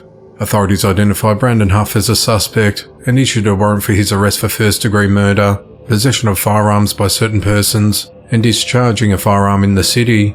At 9 a.m. on Tuesday the 12th of September, Brandon turned himself in at the Cabot police station. Brandon is held at the Lonoke County Jail without bond. The motive of the attack is unclear, as the investigation into the matter continues. 32-year-old Amy Marie Kemper is behind bars after bringing her 11-year-old son to a hotel room where she drank, used narcotics and engaged in sex with 2 men, one of whom died in bed just feet away from where the child was sleeping. At 9:39 a.m. on Sunday the 10th of September, authorities responded to the Hammock Beach Golf Resort and Spa, located at 200 Ocean Crest Drive in Palm Coast, Florida, for a medical emergency call. Upon arriving at the scene, paramedics attempted life-saving measures on the 60-year-old unresponsive adult male, but despite their best efforts, the man was unable to be saved. Deputies spoke to Amy, who said she'd been staying in the hotel room with the deceased man and another 52-year-old man. Investigators said that Amy had her 11-year-old son with her at the scene. The cause of death was not immediately clear. Authorities said they found marijuana, Viagra pills, burnt blunts and cocaine inside the room. Numerous sex toys were located in the bathroom, and condom wrappers were located near the bed.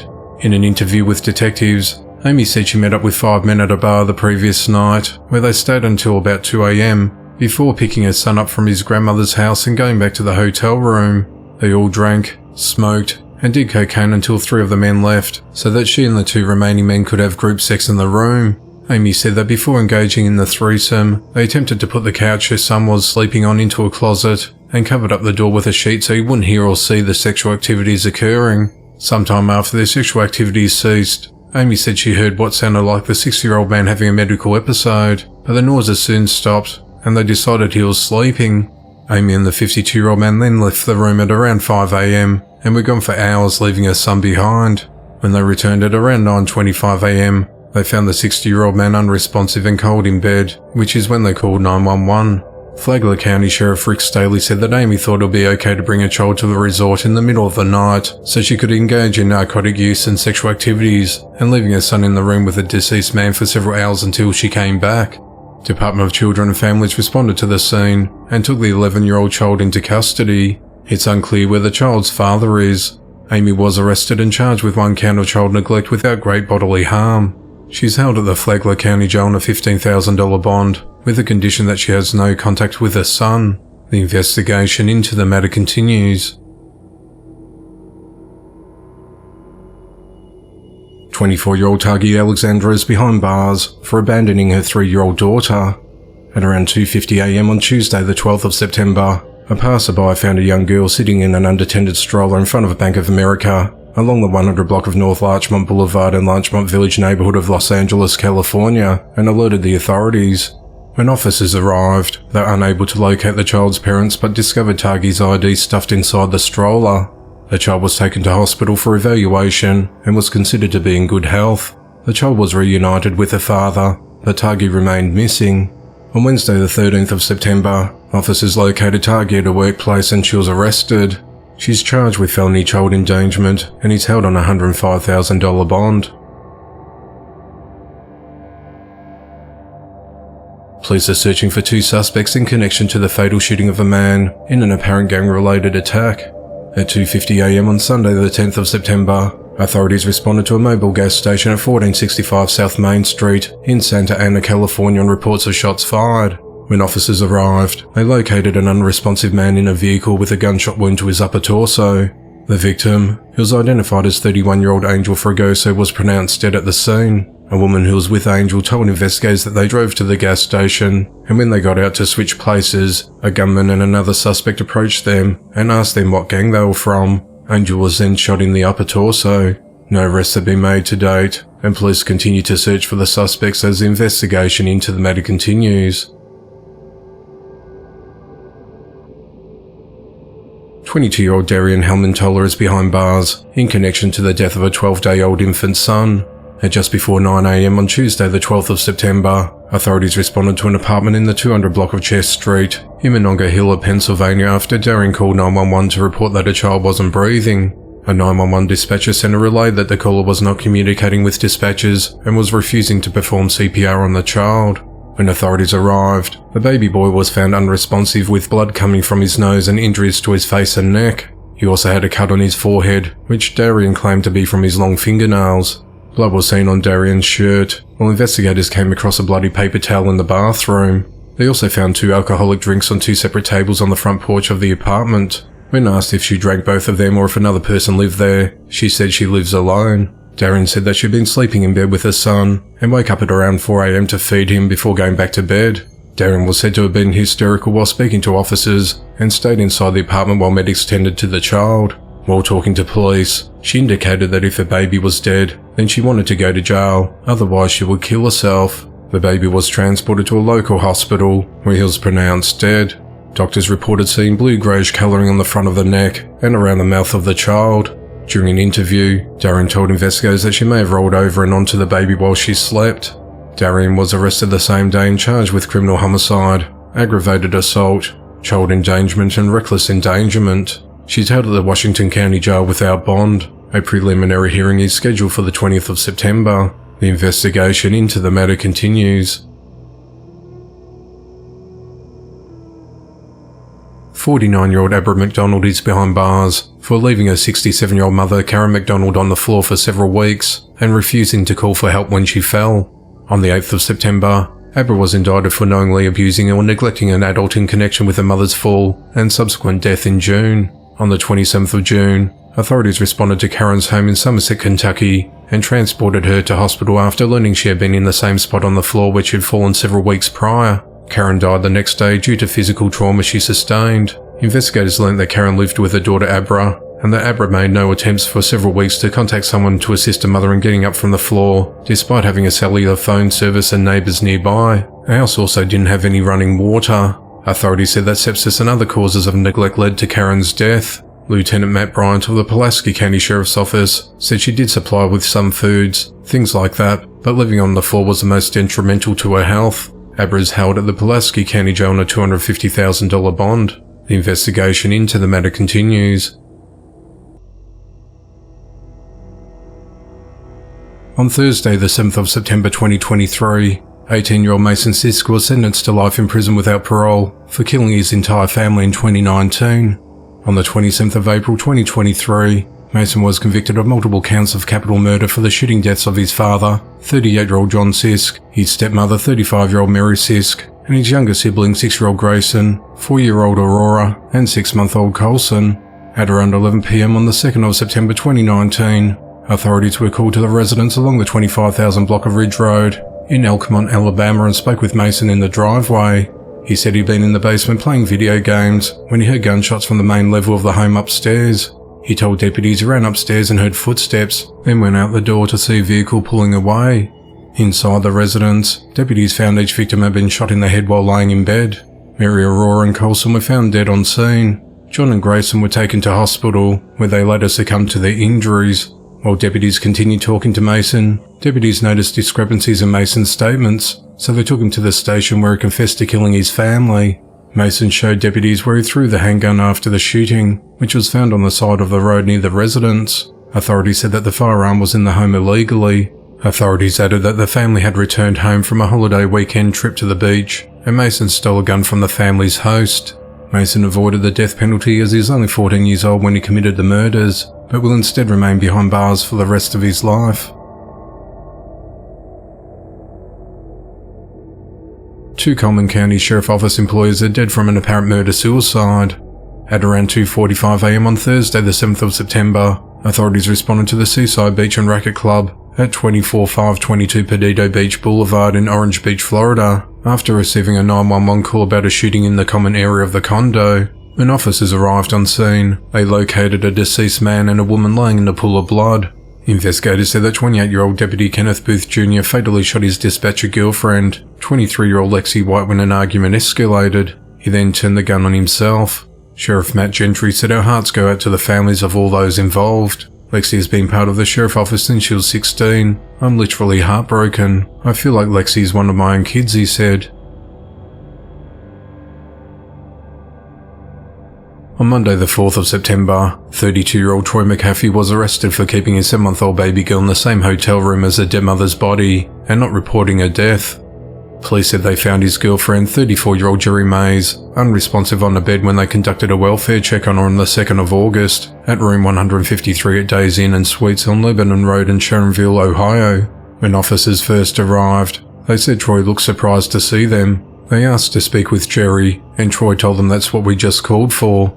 Jerry was unresponsive on one of the two beds in the room, but he told police she just passed out, and then audibly laughed while saying it. She died from a suspected drug overdose. A 7-month-old girl was found wearing a sword onesie designed for a 3-month-old. She smelled of cigarette and marijuana smoke. The formula inside the bottle was curdled, and she had untreated diaper rash. Her hair was matted and unkempt as if she had not been bathed for quite some time. Authorities said that she was reluctant to straighten her legs, as if she had been kept in a car seat for exorbitant periods of time. The baby never attempted to crawl or roll over when on the floor, which is inconsistent with her age. First responders said that Jerry was found dead in full rigor mortis, with lividity present, indicating that she passed away several hours before police arrived. Troy claimed he found her only about an hour or two before police arrived, and waited like 10 minutes before trying to get help. He also said he tried to put her in a bath to try to bring her back and figure out what's wrong with her. He told police she has cancer and that she passed out and was cold and blue. In addition, he told police he didn't have a car and claimed to have called like 20 people despite earlier stating that his phone was dead.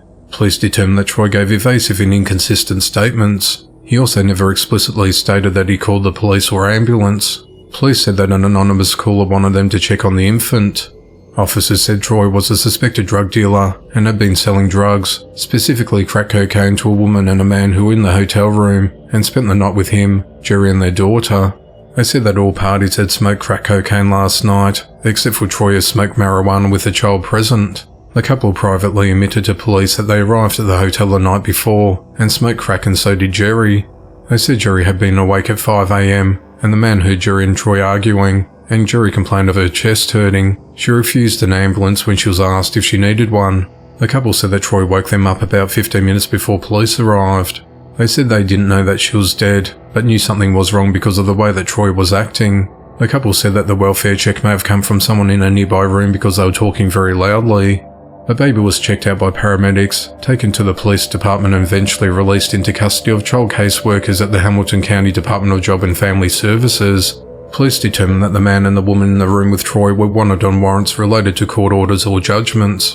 The Hamilton County Heroin Task Force said they found narcotics, suspected narcotics and drug paraphernalia in the room, including loose white powder, a piece of folded paper containing white powder, a white plastic baggie of white powder suspected to be heroin, and Xanax pills.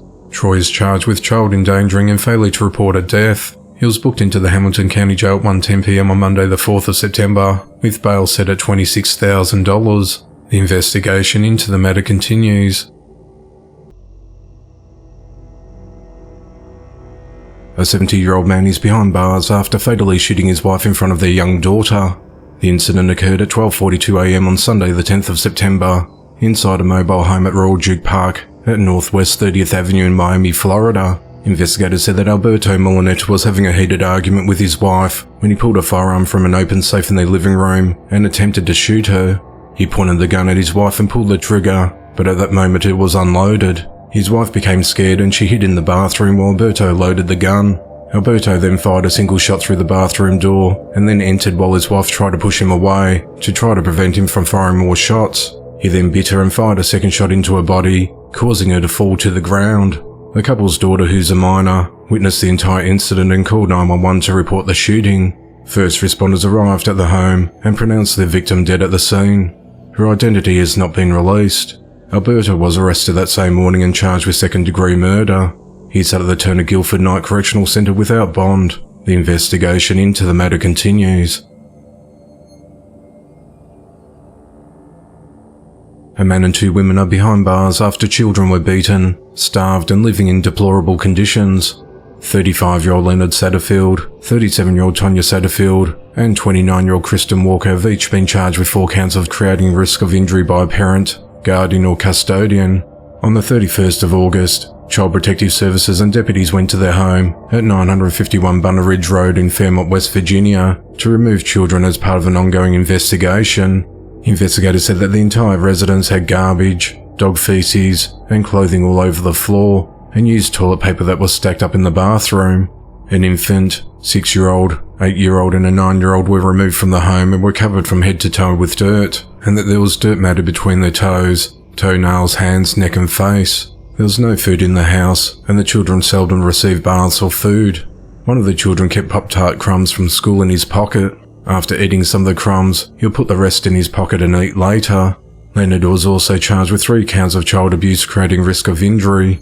The 8-year-old child had marks on his stomach, back, and side from being hit with a belt and burnt with cigarettes.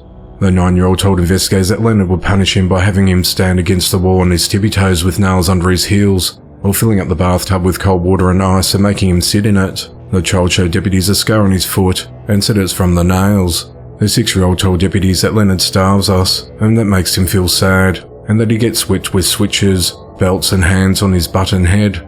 Deputies recorded that the children also told them that Leonard had busted a window, and that glass had landed on the infant. Authorities said that Kristen and Tonya did not intervene, and allowed the children to live in the home and receive neglect and abuse. All 3 suspects are held at the North Central Regional Jail. It's unclear who's now looking after the children. The investigation into the matter continues. 58-year-old Timothy Houston Harville is behind bars for fatally shooting his sister-in-law Angela Berryman Hill Harville. At around 6:30 p.m. on Wednesday the 13th of September, authorities responded to a residence at 2371 County Road 161 in Hatton, Alabama on a call of an unresponsive woman. When officers arrived, they entered the home and found Angela deceased with a gunshot wound. Witnesses told investigators that Timothy went to Angela's residence at around 6:20 p.m. that evening when an argument began. Timothy then pointed a shotgun at Angela and shot her in the head. It's unclear what the argument was about. Timothy was arrested and charged with murder and is held at the Lawrence County Jail without bond. Timothy was out on bond following an arrest last December on charges of shooting into an occupied dwelling vehicle and 2 counts of reckless endangerment. The investigation into the matter continues. Police are searching for 2 suspects wanted in connection to the fatal shooting of a 34-year-old man. At shortly after 10 a.m. on Wednesday the 13th of September, authorities responded to 206 East 119th Street in Manhattan, New York after Cubulin Reeves was shot multiple times in the torso. A local resident administered medical assistance before police and paramedics arrived. Cubulin was rushed to the Metropolitan Hospital, where he was pronounced dead. Witnesses said they observed a masked shooter open fire on the victim before jumping on the back of a scooter being operated by someone else. Another witness said the gunman could have done more damage if he didn't have problems with his weapon. He shot 3 times and his gun jammed, the witness said. He jumped on the scooter and they blew through the light and took off. The motive of the shooting is unclear, and the suspects remain on the run as investigation into the matter continues. 19-year-old Isabel Rose Clark is behind bars for stabbing another woman repeatedly with scissors. At 11:59 p.m. on Sunday the 17th of September, the Greene County Sheriff's Office responded to the 600 block of 15th Street in Grand Junction, Iowa on reports of a fight. Authorities said the conflict originated from earlier in the evening when Isabel and a friend repeatedly drove by the victim's residence on Main Street honking their horns. The victim told investigators that this action led to a written argument through text. The victim and her boyfriend went to Isabel's friend's home to confront them. When the victim arrived, Isabel came out of the house and started attacking her with scissors. She sustained at least 9 lacerations to her back and 1 to the left side of her head. The deputy reviewed a video from the cell phone of the victim's boyfriend. Isabel claimed her friend asked her to honk the vehicle's horn, and then an argument ensued via text messages. The victim and her boyfriend showed up at the house after being threatened via text message. The scissors were later recovered by Isabel and given to the deputy. Isabel's been arrested and charged with willful injury causing serious injury and assault causing serious injury and going armed with intent. She's held at the Greene County Jail on a $20,000 bond on the condition that she has no contact with the victim. A 19-year-old man is behind bars for sexually assaulting, torturing, and holding his girlfriend captive in a dorm room for several days. On Thursday the 7th of September, Keanu Labott went to his girlfriend's dorm room at St. Catherine University in St. Paul, Minnesota and found photos and text messages on a phone that infuriated him. Keanu took her phone and proceeded to punch, choke, rape and threaten to kill her. He choked her with both hands while calling her a slut. She said she was unable to breathe, felt lightheaded, saw stars and thought that she was going to die. Keanu told her that he'll kill her family too. At another point, Keanu waterboarded her by making her lay in the bathtub, covering her face with a washcloth and pouring water on her. He then picked up a knife and held her arm and said he was looking for the right vein to cut deep enough so no one could save her. At around 10:50 a.m. on Sunday the 10th of September, the victim managed to convince Keanu to let her leave the room and go and get food from the cafeteria. Keanu handed back her phone so he could track her movements and asked her to take photos of the cafeteria to prove that she was there. She managed to alert campus security, who then contacted St. Paul Police Department. Keanu tried calling the victim 5 times after she left the dorm and texted her asking why the police were outside. Officers entered the dorm room and found Keanu there and arrested him. They then searched the victim's room where they found a folding knife in the front pocket of the green backpack and a red washcloth that was wet on the bathroom sink. A mattress was also found on the floor, which the victim said that Keanu moved to prevent others from hearing the bed squeak during their sexual assaults. The victim went to hospital for a sexual assault exam and said there was pain from Keanu punching her in the stomach 4 times, twice in the throat and once in the face. The nurse noticed multiple bruises to her cheek, neck and ear, which the victim said was from Keanu biting her. Keanu has been charged with 3 counts of first-degree criminal sexual conduct, threats of violence and domestic assault by strangulation. He's held at the Ramsey County Jail on an $80,000 bond. The investigation into the matter continues. 26-year-old Yemisi Keto is behind bars for murdering her infant son. At 9:56 a.m. on Thursday the 31st of August, authorities responded to 236 Northwest Greenwood Place in Milwaukee, Iowa after receiving a 911 call about an unknown problem. When first responders arrived, they located a baby boy in an upstairs bedroom unresponsive with no pulse. Medics were unable to revive him and he was pronounced dead. While on scene, investigators detected a strong odour of bleach and located several open bottles of bleach and cleaning solutions around the child. The carpet in the bedroom was wet around the infant, as well as the bathroom floor connected to the bedroom where the baby was located. During an interview with law enforcement, Yemisi said she held her son down on the ground and poured bleach or another cleaning substance over his face. Yemisi said that when this did not cause her son to pass out, she used the other hand to cover his nose and mouth, causing him to suffocate and stop breathing. Yemisi admitted to taking these actions with the intent to kill the baby. On Friday the 15th of September, Yemisi was arrested and charged with first-degree murder and child endangerment resulting in death. She's held at the Dallas County Jail on a $1 million bond. 78-year-old Edward Druzalowski is behind bars after fatally shooting 42-year-old Brian Ford. The incident occurred at 7:13 p.m. on Sunday the 17th of September at 1880 Alameda Drive in De Leon, Florida, when Edward became infuriated after finding Brian trimming trees along the fence line of his property. Edward's property is adjacent to the lot owned by Brian's mother, 76-year-old Linda Ford, which is at 1890 Alameda Drive. Edward told investigators that he confronted Brian and demanded that he back away from his home, threatening to shoot him if he did not leave. Edward claimed that Brian began walking toward him and got really close, which is when he fired several shots. Brian was hit by the gunfire and died at the scene. Linda said that Brian came over for the weekend to celebrate a birthday and do some yard work for her. She said that while Brian was with his 8-year-old son trimming trees, she was in the carport sitting in a walker when suddenly she heard a loud noise. She said I heard a big boom, and then the little one started screaming, "He shot my dad! He shot my dad!" Linda said her grandson wanted to lay on top of his father's body after being shot. Ed kept pointing the gun at him. He said, "Shut up, kid," to him, the grandmother said, and then Ed was pointing the gun at me. He was walking towards the fence line and I backed up, and I was screaming through the yard. First responders got 2 911 calls shortly after the shooting, including one from Edward's wife. She claimed that Edward only meant to scare Brian with the weapon and didn't mean to kill him. The other call was made by Linda, who told an operator, "He's dead. I know he's dead. I couldn't go over there, the guy's still with a gun." She told investigators that her son was cutting trees on the other side of a fence in an effort to keep it from being damaged. Although Edward said that Brian was encroaching on his property, Linda disputed this claim. "My fence is 2 feet inside my yard," she said. "I got another 2 feet outside my fenced area."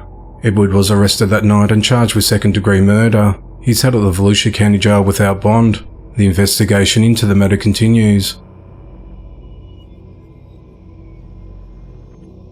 21-year-old Larry Thrasher is behind bars for fatally shooting his brother, 25-year-old Carwell Laris Thrasher. At around 6:20 p.m. on Sunday the 17th of September, authorities responded to a property in the 3100 block of Sardis Road in Hazelhurst, Mississippi on reports of shots fired. When deputies arrived, they found Carwell Laris in a critical condition suffering from gunshot wounds. He was rushed to the Copiah County Medical Center where he was pronounced dead. Larry was identified as a suspect and he was located near the scene and he was arrested. Authorities said that Larry shot his brother multiple times after the two got into an argument over a phone charger. Larry is charged with murder and is held at the Copiah County Jail with bond yet to be set. The investigation into the matter continues. 24-year-old Esmeralda Aguilar is accused of pepper spraying 4 police officers. The incident occurred at just before 2:40 a.m. on Sunday the 17th of September in the 200 block of North Wabash Avenue in Chicago, Illinois. The incident was captured on police body cameras and resulted in 2 officers being treated at the Northwestern Memorial Hospital. Esmeralda, who's a resident of Cicero, was arrested at the scene.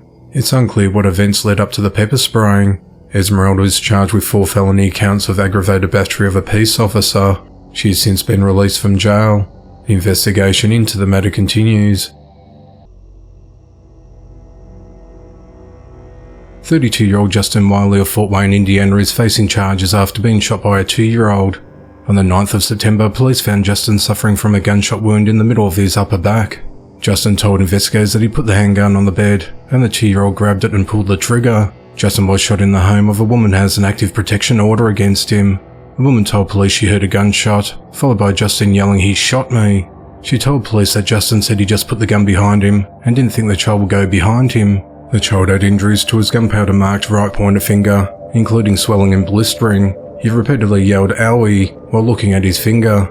Justin is not legally allowed to carry a gun because of prior convictions of domestic battery and one for unlawful possession of a syringe. He now faces charges for neglect and unlawful possession of a handgun. Justin was released on bond following his initial court hearing on Monday the 11th of September. The investigation into the matter continues.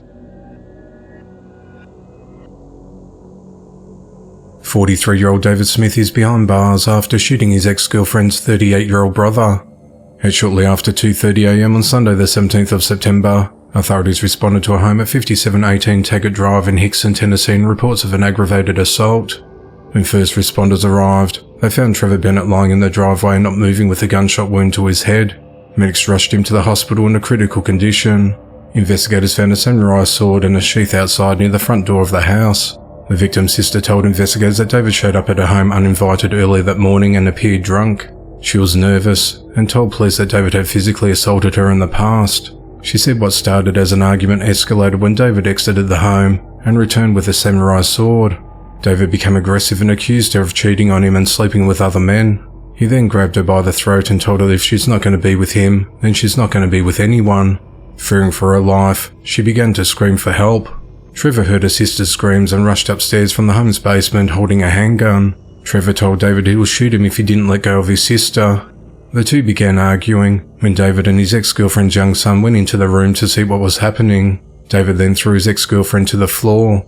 The child told police that his uncle Trevor pushed his father out the front door, and the two continued to argue outside the home. The boy said he stopped briefly to help his mother, then ran outside.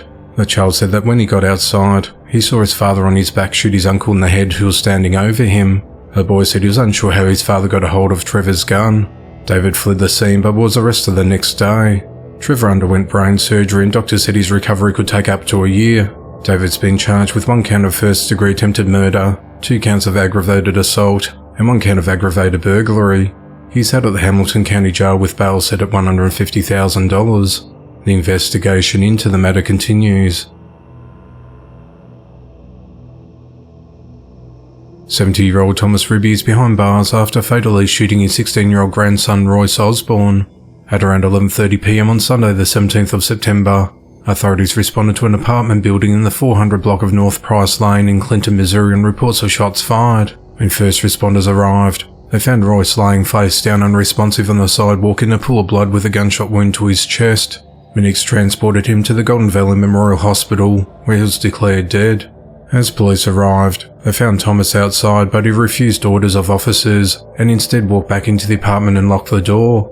Officers later entered the apartment and arrested him. Investigators searched the apartment and found a handgun tucked in a bookshelf and a spent shell casing on the sidewalk outside of the apartment. A witness later told police she was in bed inside the apartment Sunday night when she heard a bang. She said Royce walked into the bedroom clutching his chest and said, "Papa shot me."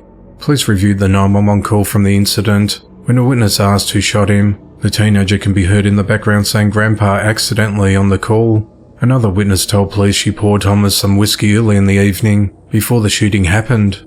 Thomas told investigators that he gave the gun to his grandson to play with that evening, but it wasn't loaded at the time. He said he took the firearm away from the teenager and placed a loaded magazine in the gun before putting in the case next to his bed. He said the teenager removed the pistol from the case and took it out front with him at some point. Thomas said he walked outside the apartment, took the magazine out of the gun, pointed it at Royce and pulled the trigger when the gun discharged.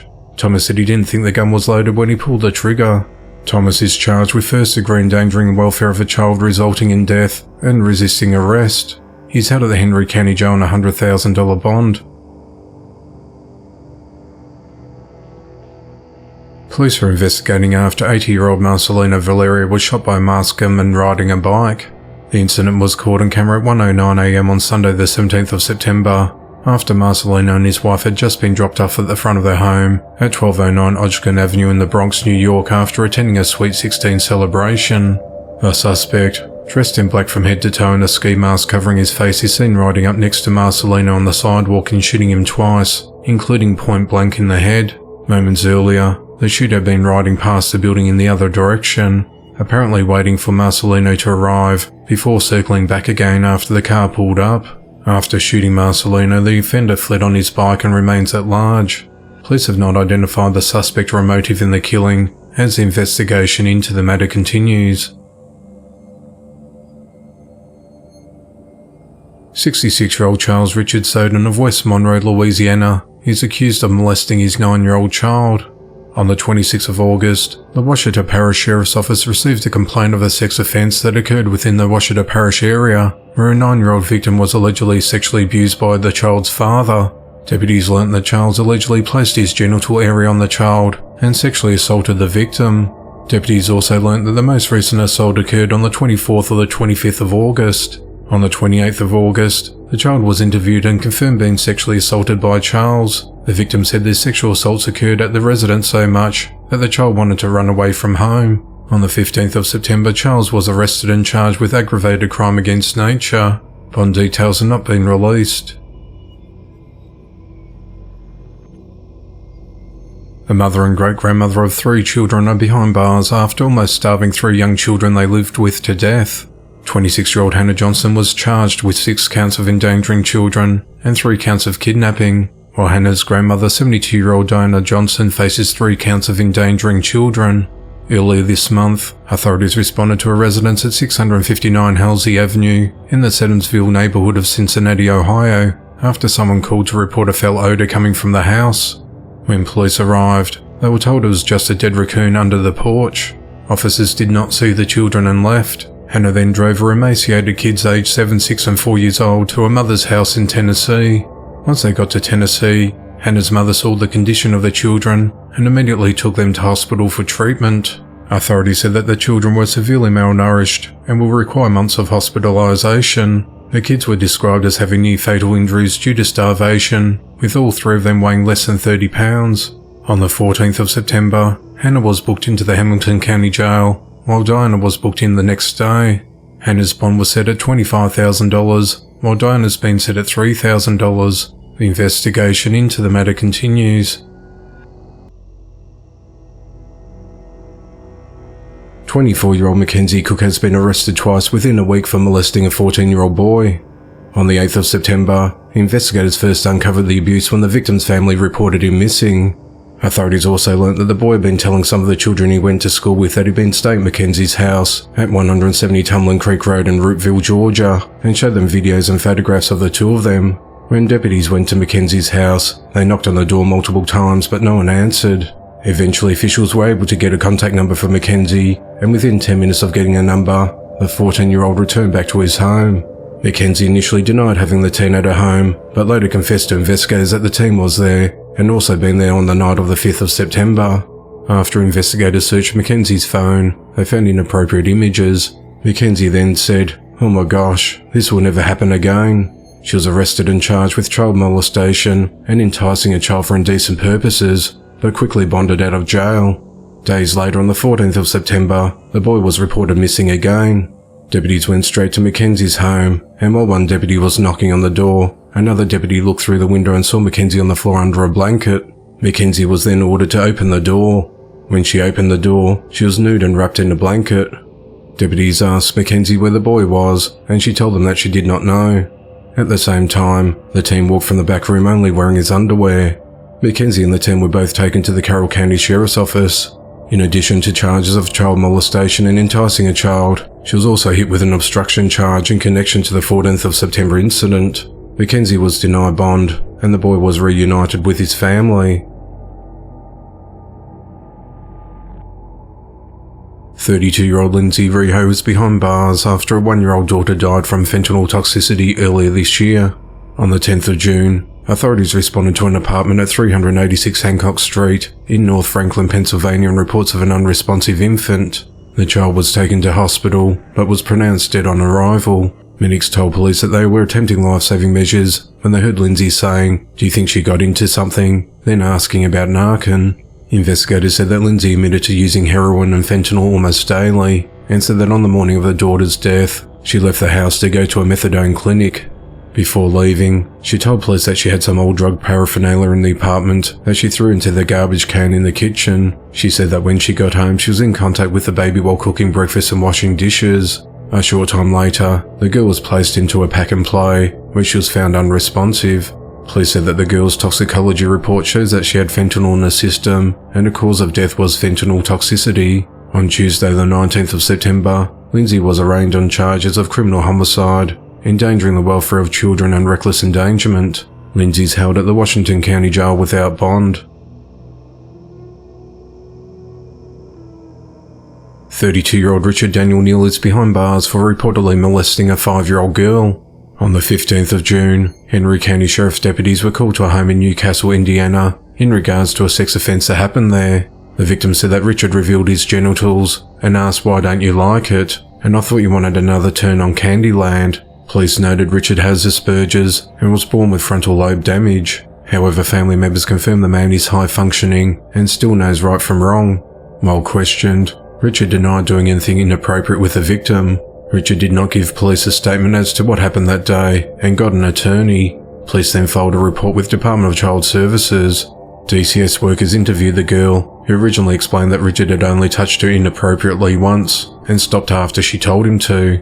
Investigators said that in a later interview, the victim stated the incident wasn't the first time and admitted that it would happen frequently. On the 12th of September, Richard was arrested and charged with 2 counts of molesting fondling a child under 14. He's held at the Henry County Jail, but was released after posting a $23,000 bond. The investigation into the matter continues. 32-year-old Sharon Key is behind bars after stabbing her 1-year-old niece inside a hotel. At just before 11 p.m. on Tuesday the 19th of September, authorities responded to the Days Inn at 8300 Craig Street in Indianapolis, Indiana on reports of a stabbing. When officers arrived, they found a 1-year-old girl stabbed in the neck. She was rushed to Riley Hospital for Children in a critical condition. The stabbing left her with stitches in her ear and head and a fractured temporal bone, and she's expected to survive. The child's mother told police she was giving her son a bath when the stabbing happened, and that her sister Sharon fled the hotel room afterward. She laid her daughter down on one of the hotel beds after returning to the room from Burger King. As she was getting the bath ready for her son, she heard a commotion. The mother walked out of the bathroom and saw her sister holding a knife and her daughter bloody and screaming on the hotel bed. Sharon immediately told her sister the stabbing was an accident, and the child's mother applied pressure to the stab wound and called 911. She said that she ran downstairs to meet the medics and police out the front with her 2 kids, while Sharon fled from the hotel room. Surveillance video from outside the hotel corroborated the mother's statement to detectives. Several hours after the stabbing at around 2 a.m. on Wednesday the 20th of September, police found Sharon hiding in a large bush near the Days Inn. She had blood on her arms, hands and cell phone, and it appeared she was sleeping. In an interview with a detective, Sharon began to cry hysterically and said she would never intentionally hurt her niece. The stabbing happened after a pit bull dog grabbed a Burger King chicken sandwich from the hotel bed and ate it. She said she tried grabbing the dog to get a sandwich, then it growled at her. She said she got angry, took out a knife and tried stabbing the dog. The dog was running around the room and then jumped on the bed as she was trying to stab it, but she missed the dog and instead stabbed her baby niece. After the stabbing, an animal control officer responded and took the dog away from the hotel room. The child's mother told police that Sharon had drug, mental health and temper issues. The woman told police she was letting Sharon stay with her family at the hotel and that she had been dropped off the morning before the stabbing. Sharon is charged with criminal recklessness and is held at the Marin County Jail with bond yet to be set. She's scheduled to appear in court on the 22nd of September. Sharon has been in and out of jail more than 20 times over the last decade. Court records show she pleaded guilty to stabbing another woman with a box cutter during a fight at a gas station in August of 2020. She was released from the Department of Corrections in March for that crime. The investigation into the matter continues. 42-year-old Colby James Lee is behind bars for fatally shooting his partner, 40-year-old Elisa Marie True, following an argument. At around 8:50 p.m. on Tuesday the 19th of September, authorities responded to a house at 2323 Fox Avenue in Fort Wayne, Indiana after receiving a 911 call to report a shooting. Police said that Colby made the call to dispatchers and told them there was a woman dying here. "I shot her," he said. When police arrived at the property, they heard a man saying, "I'm putting it up," before Colby walked outside with his hands on his head. He then admitted to the crime again, telling police, "I just shot her," before being detained. When officers entered the residence, they found Elisa unresponsive with a gunshot wound just outside the bedroom where the child was sleeping. She was pronounced dead at the scene. While interviewed at the police station, Colby told officers he was high on meth and that he and Elisa got into an argument, saying she just got done screaming and was walking away from me, and I turned around and shot her. He told officers that Elisa was not posing any threat to him at the time, saying he was angry. Colby is charged with murder and is held at the Allen County Jail without bond. The investigation into the matter continues. 2 women and a man are behind bars after an infant almost died after being bitten dozens of times by rats. At around 6:30 a.m. on Wednesday the 13th of September, authorities responded to a home at 1606 Linwood Avenue in Evansville, Indiana, after David Shaunaborn called 911 to report his infant son was covered in blood and his fingers appeared to be chewed off. At the home, police found a bassinet filled with blood and rat footprints left in the blood. Medics transported the child to an Indianapolis hospital for treatment. The boy sustained at least 50 rodent bites to his forehead, cheek and nose, though the worst of the wounds were found on the toddler's right hand, where the fingers had been missing flesh from the top of them, leaving the bones exposed. The infant required a blood transfusion due to the amount of blood lost. Investigators said that David lived at the home with his wife, Angel Shaunaborn, and her sister Delana Thurman. Angel and David have 3 children, aged 6 and 3 years old, and a 6-month-old infant, whereas Delana has 2 children aged 2 and 5 years old. They'd all moved into the home of David's cousin. David and his cousin reportedly reached an agreement where they could live in the house rent-free, but in return they'd have to take care of the house. David told police he realised in March that the home had a major rat infestation. He put out traps and other bait boxes, but that wasn't enough. In a message to Terminix Pest Control, David said the house was completely overwhelmed with rats. A Terminix employee saw garbage bags in the yard and explained that would exacerbate the rodent issue. Delana told police that on the 1st of September, her 5-year-old daughter and David and Angel's 6-year-old daughter informed a teacher that their toes got bitten by mice while they slept.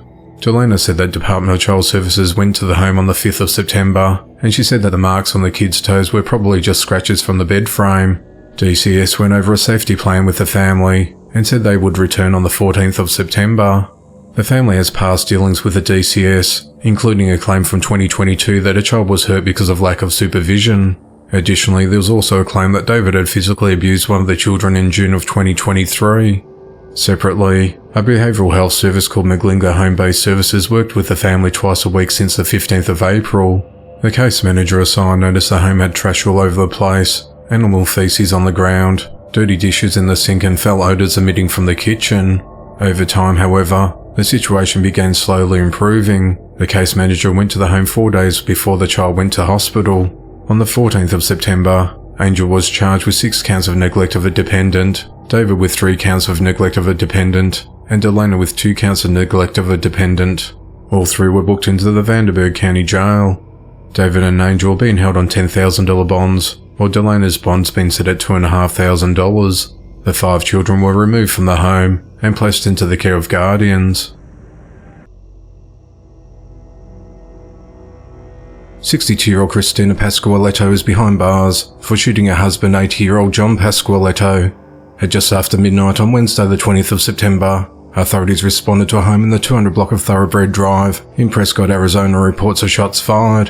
When officers arrived at the residence, they found John with a gunshot wound to his wrist. Medics transported him to a local hospital and he was later flown to a medical centre in the Phoenix area with non-life-threatening injuries.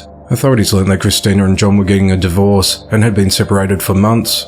She'd been living at their residence in Gilbert, while John had been living at their Prescott home. He changed the locks but suspected his wife of taking keys and some belongings from the house. Christina told investigators that she made the 2-hour-plus drive from Gilbert to Prescott because she did not want to get a divorce. At just before midnight, she made her way into the house and walked into the victim's bedroom. He was in bed and the two started arguing about the divorce. When he told her that he still wanted to get a divorce and wasn't changing his mind, she produced a handgun and shot him while he was still in bed. John pushed Christina over, knocking the gun out of her hand. While trying to escape, he hit her with his hands and elbows. He then ran to a neighbour's house for help and called 911. John also advised officers that Christina had stolen checks and forged a cheque about a week prior for $10,000 and cashed it. Christina admitted to the forgery and theft in an interview with detectives. A deposit slip was found in a purse by officers for the same amount. Christina is charged with attempted first-degree murder, aggravated assault, forgery and theft. She's held at the Yavapai County Jail with bond yet to be set. 34-year-old Omar Drabic is behind bars on suspicion of killing his wife after a body was found in a lake last month.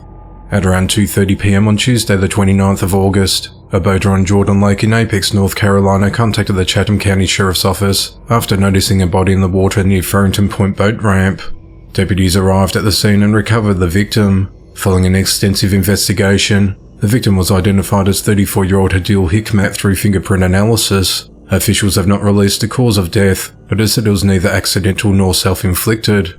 On the 8th of September, deputies carried out 2 search warrants, one at the couple's home at 736 Treviso Lane, Apex, and the other at 1916 Westcott Drive in Raleigh, where Hidil was known to frequent. An arrest warrant was issued stating that Omar threw his wife's body from a bridge and into the lake.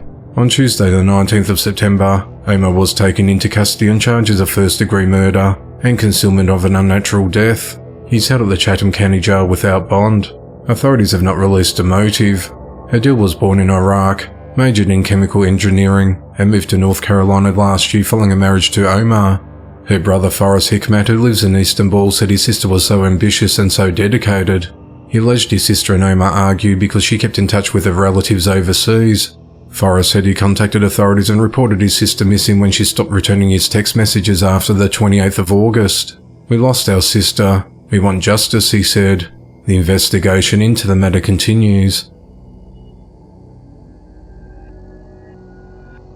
Police are searching for a 23-year-old man who's accused of exposing himself to schoolgirls. On the morning of Friday, the 22nd of September, a group of 3 middle school girls were walking to the bus near 5th Street and Avocado Avenue in the Sanford neighborhood of Orlando, Florida, when they saw a man later identified as Gerald Wynn standing by a tree displaying his manhood and touching himself. The girls walked away, but Gerald followed them. At some point, Gerald grabbed a backpack belonging to one of the girls, which she removed so she could flee. The girls were able to run from the area and notify their parents about the incident. Based on the investigation, it's believed previous encounters with Gerald may have occurred in the area that had not been reported. An arrest warrant has been issued for Gerald for lewd and lascivious behaviour and attempted kidnapping. Sanford Police Chief Cecil Smith said that this type of behaviour is nothing other than disgusting. "Our children should be able to walk to school and never encounter a situation such as this one," he said. "I encourage anyone who knows of similar incidents to come forward. We need to get this man off the streets immediately, before he victimises another child." The investigation into the matter continues. 27-year-old Autumn Goodwin is behind bars for fatally stabbing 28-year-old Shauna Weems.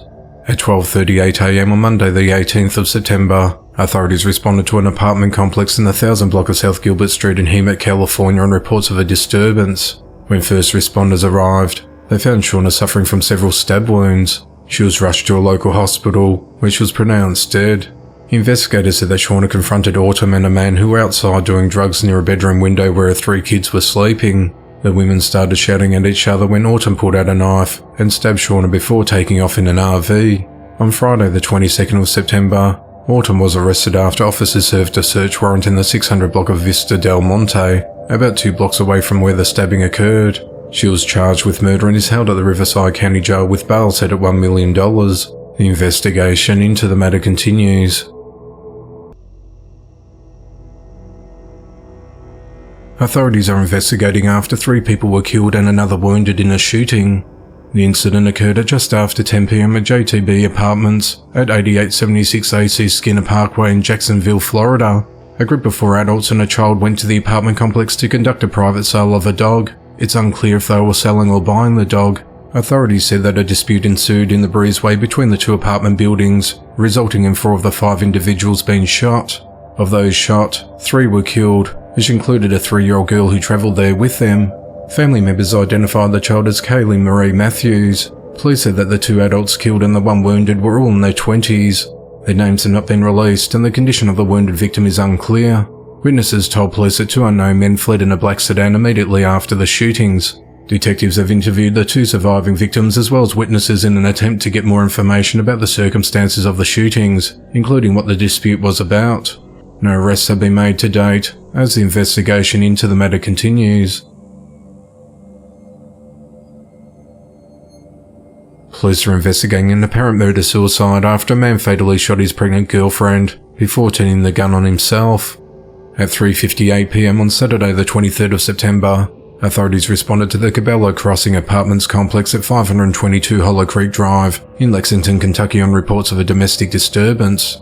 When officers arrived, they found 2 people outside with gunshot wounds. A woman identified as 23-year-old Christina Fikes was pronounced dead at the scene, while her boyfriend Sam Eunice was taken to the emergency room at University of Kentucky Chandler Hospital, where he was pronounced dead. 17-year-old Samuel Barlow, who was a witness to the shooting, told police he tried to intervene after seeing Sam grab and hit Christina outside.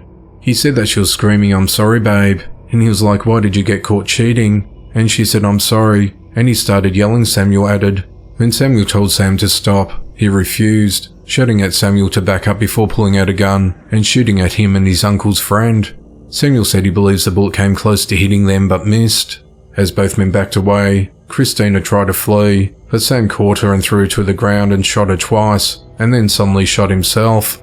The shooting happened next to a playground and many children saw it. Christina was pregnant with Sam's child, and she was due to give birth to a baby boy in January of 2024. The investigation into the matter continues. Police are investigating after 2 men died and 1 was injured in a triple shooting outside a nightclub. At just after midnight on Monday the 25th of September, authorities responded to Teddy Jew's joint at 7400 Old Missouri Avenue in East St. Louis, Illinois, and reports of shots fired. When officers arrived at around 12:15 a.m, they located 26-year-old Brian Hill of Bellevue across the street from the nightclub. He was unresponsive with multiple gunshot wounds, laying in the grass near the parking lot of Centerville Church of Christ. Medics took Brian to a hospital where he was pronounced dead. As police and medics were helping Brian outside the church, they learnt that 2 other shooting victims turned up at Touchette Regional Hospital nearby. Brian's friend, 38-year-old Jeffrey Payne Jr. of Cahokia Heights, went to the hospital in a private vehicle. He was shot once but later died. A 3rd man was also shot but survived. He arrived in the private car with Jeffrey, but left the hospital before police got there.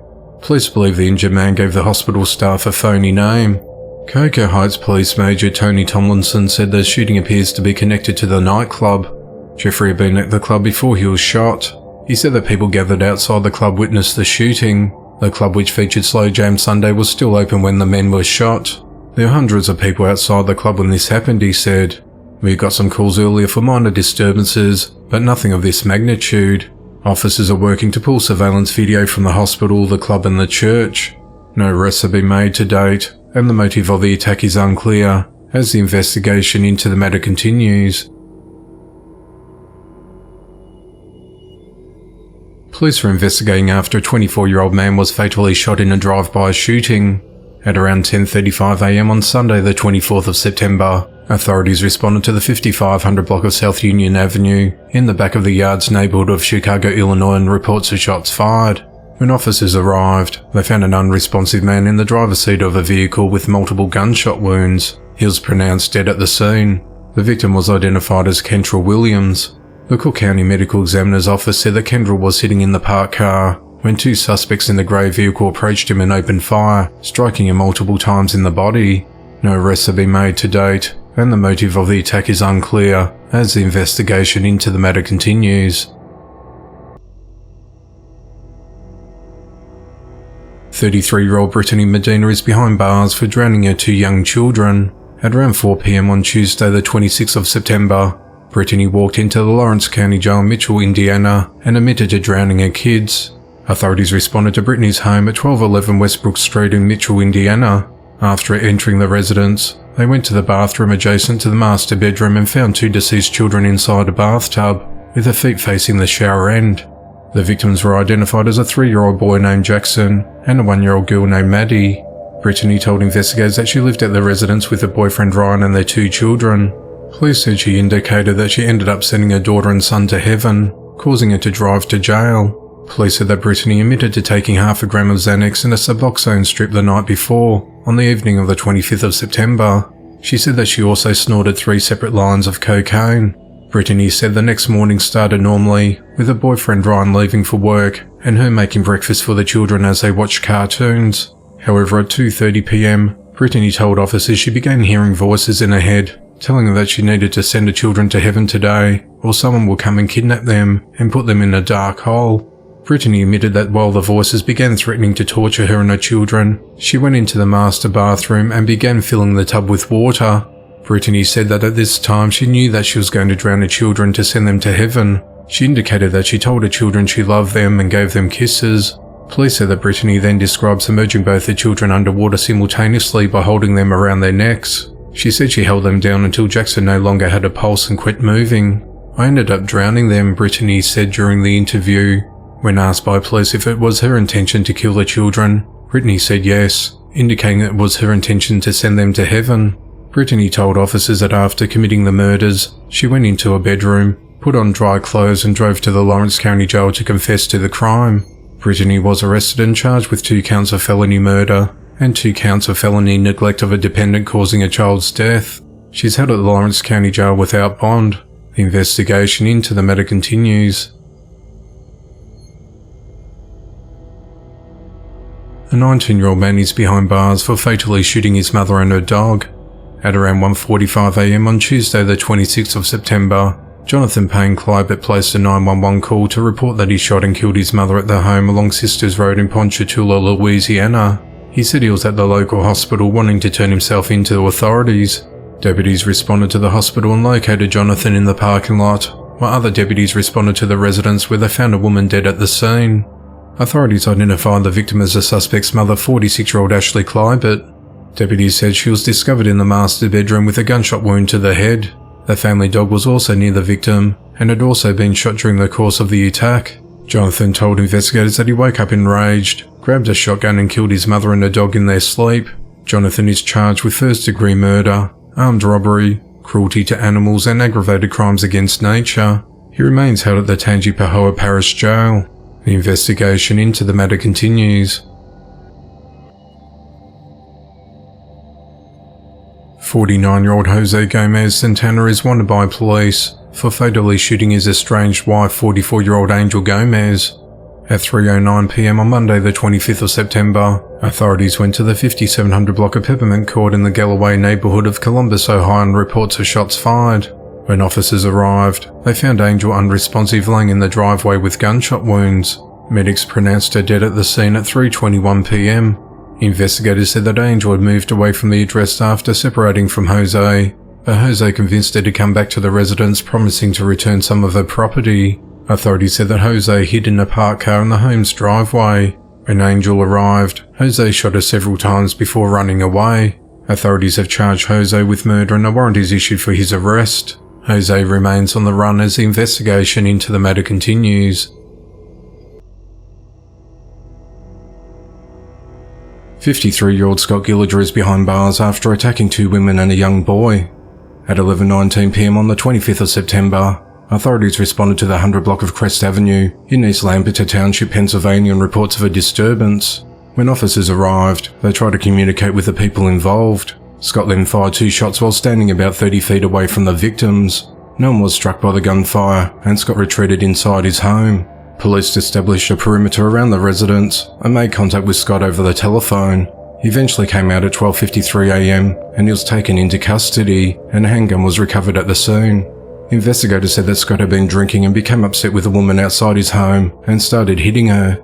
He beat her with a bicycle and knocked her to the ground. He attacked her with a fish tank and hit her several more times. He then punched her in the head and bit her right pointer finger. He then placed his hands around her neck and squeezed her until she saw stars and believed that she was going to pass out, while yelling he was going to kill all of them. She was bleeding from her head and she had red marks around her neck. Medics transported her to Lancaster General Hospital, where doctors found she had broken bones in her back. Another woman told police she attempted to stop the beating, but Scott hit her with a wooden paddle. A 6-year-old boy suffered bruising to his head after Scott pushed him into a door frame. Scott is charged with aggravated assault, strangulation, terroristic threats, 2 counts of simple assault, and 5 counts of recklessly endangering another person. He's held at the Lancaster County Prison with bond denied. The investigation into the matter continues. 19-year-old Cato Hornbeak is behind bars for fatally shooting 39-year-old Sherrod Taylor during a dispute. At around 6 p.m. on Thursday the 28th of September, authorities responded to the 3400 block of Stickney Avenue in Toledo, Ohio, on reports of a man shot. When officers arrived, they found Sherrod laying in the parking lot next to Pete's Market in a critical condition with multiple gunshot wounds to his chest. Medics attempted life-saving measures and transported Sherrod to Mercy Health St. Vincent Medical Center, where he was later pronounced dead. Officers identified Cato as the suspect. He was found nearby and he was arrested. Investigators said the incident began over a dispute about coffee at the Wendy's store just a few doors away. Cato was an employee at the store and Sherrod was a customer.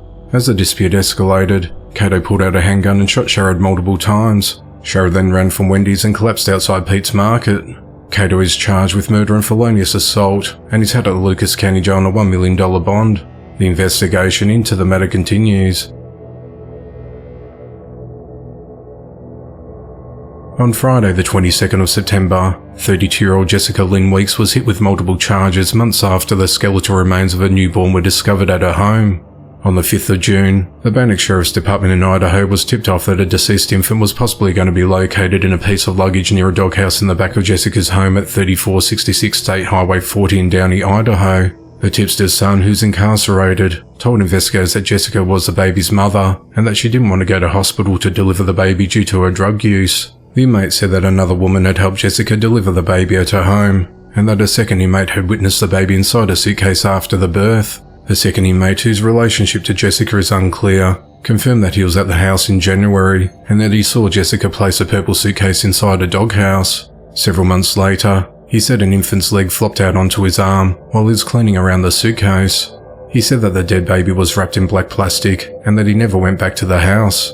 Authorities learned of warrants for Jessica's arrest in Franklin County for possession of marijuana, meth, and intent to deliver meth, and on the 5th of June, obtained a warrant of their own to search Jessica's property. Investigators said they smelt the odour of decomposition coming from Jessica's backyard before locating the purple suitcase in the doghouse, which was blocked with a tire and bags of trash. Detectives who opened the suitcase found skeletal remains and decomposing tissue, in addition to a blue baby blanket and multiple types of bugs. Jessica was found hiding during the search in a nearby shed, and she was taken into custody. Testing completed on the 16th of August revealed amphetamines and meth in the baby's system, and an autopsy indicated the infant showed no signs of bodily trauma. A friend of Jessica told investigators that in late January, Jessica called her for help because she was going to give birth. Jessica said that her water broke 2 days earlier, but she would not go to hospital or get outside help. A friend and the baby's head was stuck when Jessica insisted on stopping and having a cigarette during birth, and the woman said that Jessica was not really showing any interest in the baby. The friend said she tried to clear the baby's airway immediately after delivery and tried to give the newborn rescue breaths for an hour before determining the baby had died. However, the friend could not confirm whether the baby was born alive. The friend said she put a diaper on the infant and placed the baby in the suitcase because there's no other flat surface in the house to place the baby. Deputies described an extreme amount of clutter everywhere on the property. The friend said that she told Jessica and the baby's father that they needed to report the infant's death, and that she believed that funeral homes would provide free preparation for the infant's burial arrangements. The father of the baby told police he did not know Jessica was pregnant, had delivered a baby in the house, or had hidden the baby's corpse on her property. Cheek swabs from Jessica and the man confirmed that they were the infant's parents. Neither the friend nor the baby's father are facing charges. Jessica was initially arrested on her outstanding warrant. Then on the 22nd of September, she was charged with felonies of injury to a child, failure to notify death, and concealment of evidence. She's held at the Bannock County Jail and a bond's been set at $50,000. 27-year-old Kimberly Jo Hunt has been charged in connection to the death of her 4-year-old son Dakota Williams, who died last year from exposure to narcotics. At 2:39 p.m. on the 10th of September 2022, authorities responded to a home at 212 Highmark Road in Shannon, North Carolina about a boy in cardiac arrest. When first responders arrived, they found Dakota dead at the scene. An autopsy conducted by the North Carolina Medical Examiner's Office determined that the boy died as a result of methamphetamine toxicity. On Wednesday the 20th of September 2023, Kimberly turned herself into the Robeson County Sheriff's Office with her attorney. Kimberly's been charged with second-degree murder and child abuse inflicting serious injury. She's held at the Robeson County Detention Center on a $1 million bond. A 22-year-old mother and a 26-year-old boyfriend are behind bars after they left her twin toddler daughters home alone and returned to find one of them dead. On Friday the 1st of September, authorities responded to a residence in the Hunter Crossing apartment complex at 4830 North West 43rd Street in Gainesville, Florida and reported an unresponsive 3-year-old girl. When first responders arrived, they transported their toddler to hospital where she was later pronounced dead. The victim's mother, Donria McLaughlin, told investigators that she took a nap when her boyfriend Sean Lee woke her up several hours later and they found the toddler wasn't breathing. Detectives, however, learned that the couple attended work that day and left the child and a sibling home alone for about 8 hours. During this time, they did not arrange for or provide care for the toddlers, nor were the children checked on. Upon returning to the apartment 8 hours later, the couple found the child unresponsive. Further investigation uncovered a history of prolonged abuse and neglect, where the children were beaten, leading to the death of one child and injury to the other. The surviving sibling received treatment at a nearby hospital that night. During the course of the investigation, the couple abandoned their apartment and fled state lines to Atlanta, Georgia, where they previously lived. On Monday the 18th of September, authorities located and arrested Donry and Sean. They're held at the Fulton County Jail and will be extradited back to the Alachua County Jail. They face charges of murder and 2 counts of aggravated child abuse and 2 counts of child neglect. Their bonds have been set at $4.5 million each. The investigation into the matter continues. 20-year-old Zoe Messenger was fatally shot by a 26-year-old ex-boyfriend James Norton before turning the gun on himself. At 7:22 p.m. on Wednesday the 20th of September, authorities responded to a Walmart at 4166 Jimmy Lee Smith Parkway in Hiram, Georgia on reports of shots fired. When officers arrived, they found Zoe and James in a critical condition with gunshot wounds. They were rushed to the Wellstar Keniston Hospital, where they both succumbed to their injuries. Authorities said the pair had previously dated, but Zoe recently ended the relationship. Police said that just after 7 p.m, Zoe was at the Walmart where James worked, when he approached her in one of the store's aisles and started a conversation that did not appear to be angry or animated when James suddenly pulled out a handgun and shot her and then himself. Zoe had been in a relationship with James since 2022. In a Facebook post last week, Zoe announced that she entered a new relationship. Authorities said they found no record of any calls or reports about domestic violence between the two. The Hiram Police Department announced its deepest condolences to both families. 54-year-old Matthew Lucas is behind bars for beating his long-term girlfriend 44-year-old Heidi Chase to death with a hammer. At 4:24 a.m. on Wednesday the 20th of September, authorities responded to a residence at 92 Chase Road in Freetown, Massachusetts after receiving a call from a neighbour reporting that he had found Heidi unconscious. The neighbour said the woman was not breathing and was cold to touch. The neighbour told police that Matthew had been at the home prior to the call, but had since left on foot. Authorities found Heidi's deceased body with severe trauma to her face, blood throughout the house and a hammer saturated in blood that had hair on it. Matthew and Heidi lived at the home, which had been subdivided into 2 residences. Another couple lived next door. Witnesses told investigators that on Tuesday night, Matthew and Heidi had been socialising with neighbours and had been smoking cocaine and drinking. Witnesses told investigators that at one point during the partying, Matthew started grabbing Heidi's hair and neck, and the two had to be separated. Later, witnesses reported hearing Matthew yelling, with objects being smashed at their home. A neighbour went to check on the couple and heard Matthew say, "Why are you cold, Heidi? I love you." He engaged Matthew at the time through a screen door, and Matthew explained that he had killed Heidi and that his life was over. Matthew had blood on him and on his clothes. The neighbour then went inside the home and found the bloodied victim and the house in disarray. Police were provided with a description of Matthew, and at around 8:40 a.m. he was found hiding in a friend's shed along Burns Lane, about half a mile away from the home, and he was taken into custody. Matthew is charged with murder and is held at the Bristol County Jail without bail. Matthew has an extensive history of violence and had a trial on another case but didn't show up for court, but was instead committed to a mental health facility where he was released just 2 days before the killing. Matthew's attorney said he suffers from drug and alcohol addiction, as well as schizophrenia. The investigation into the matter continues. On Monday the 25th of September, the parents of 3 children, 32-year-old Samuel Myers and 35-year-old Sarah Myers, pled guilty to 1 count of endangering children and 2 misdemeanor counts of endangering children.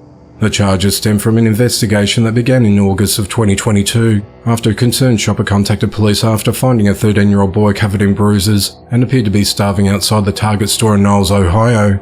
The tipster told police that the boy was told to blame those bruises on his dog.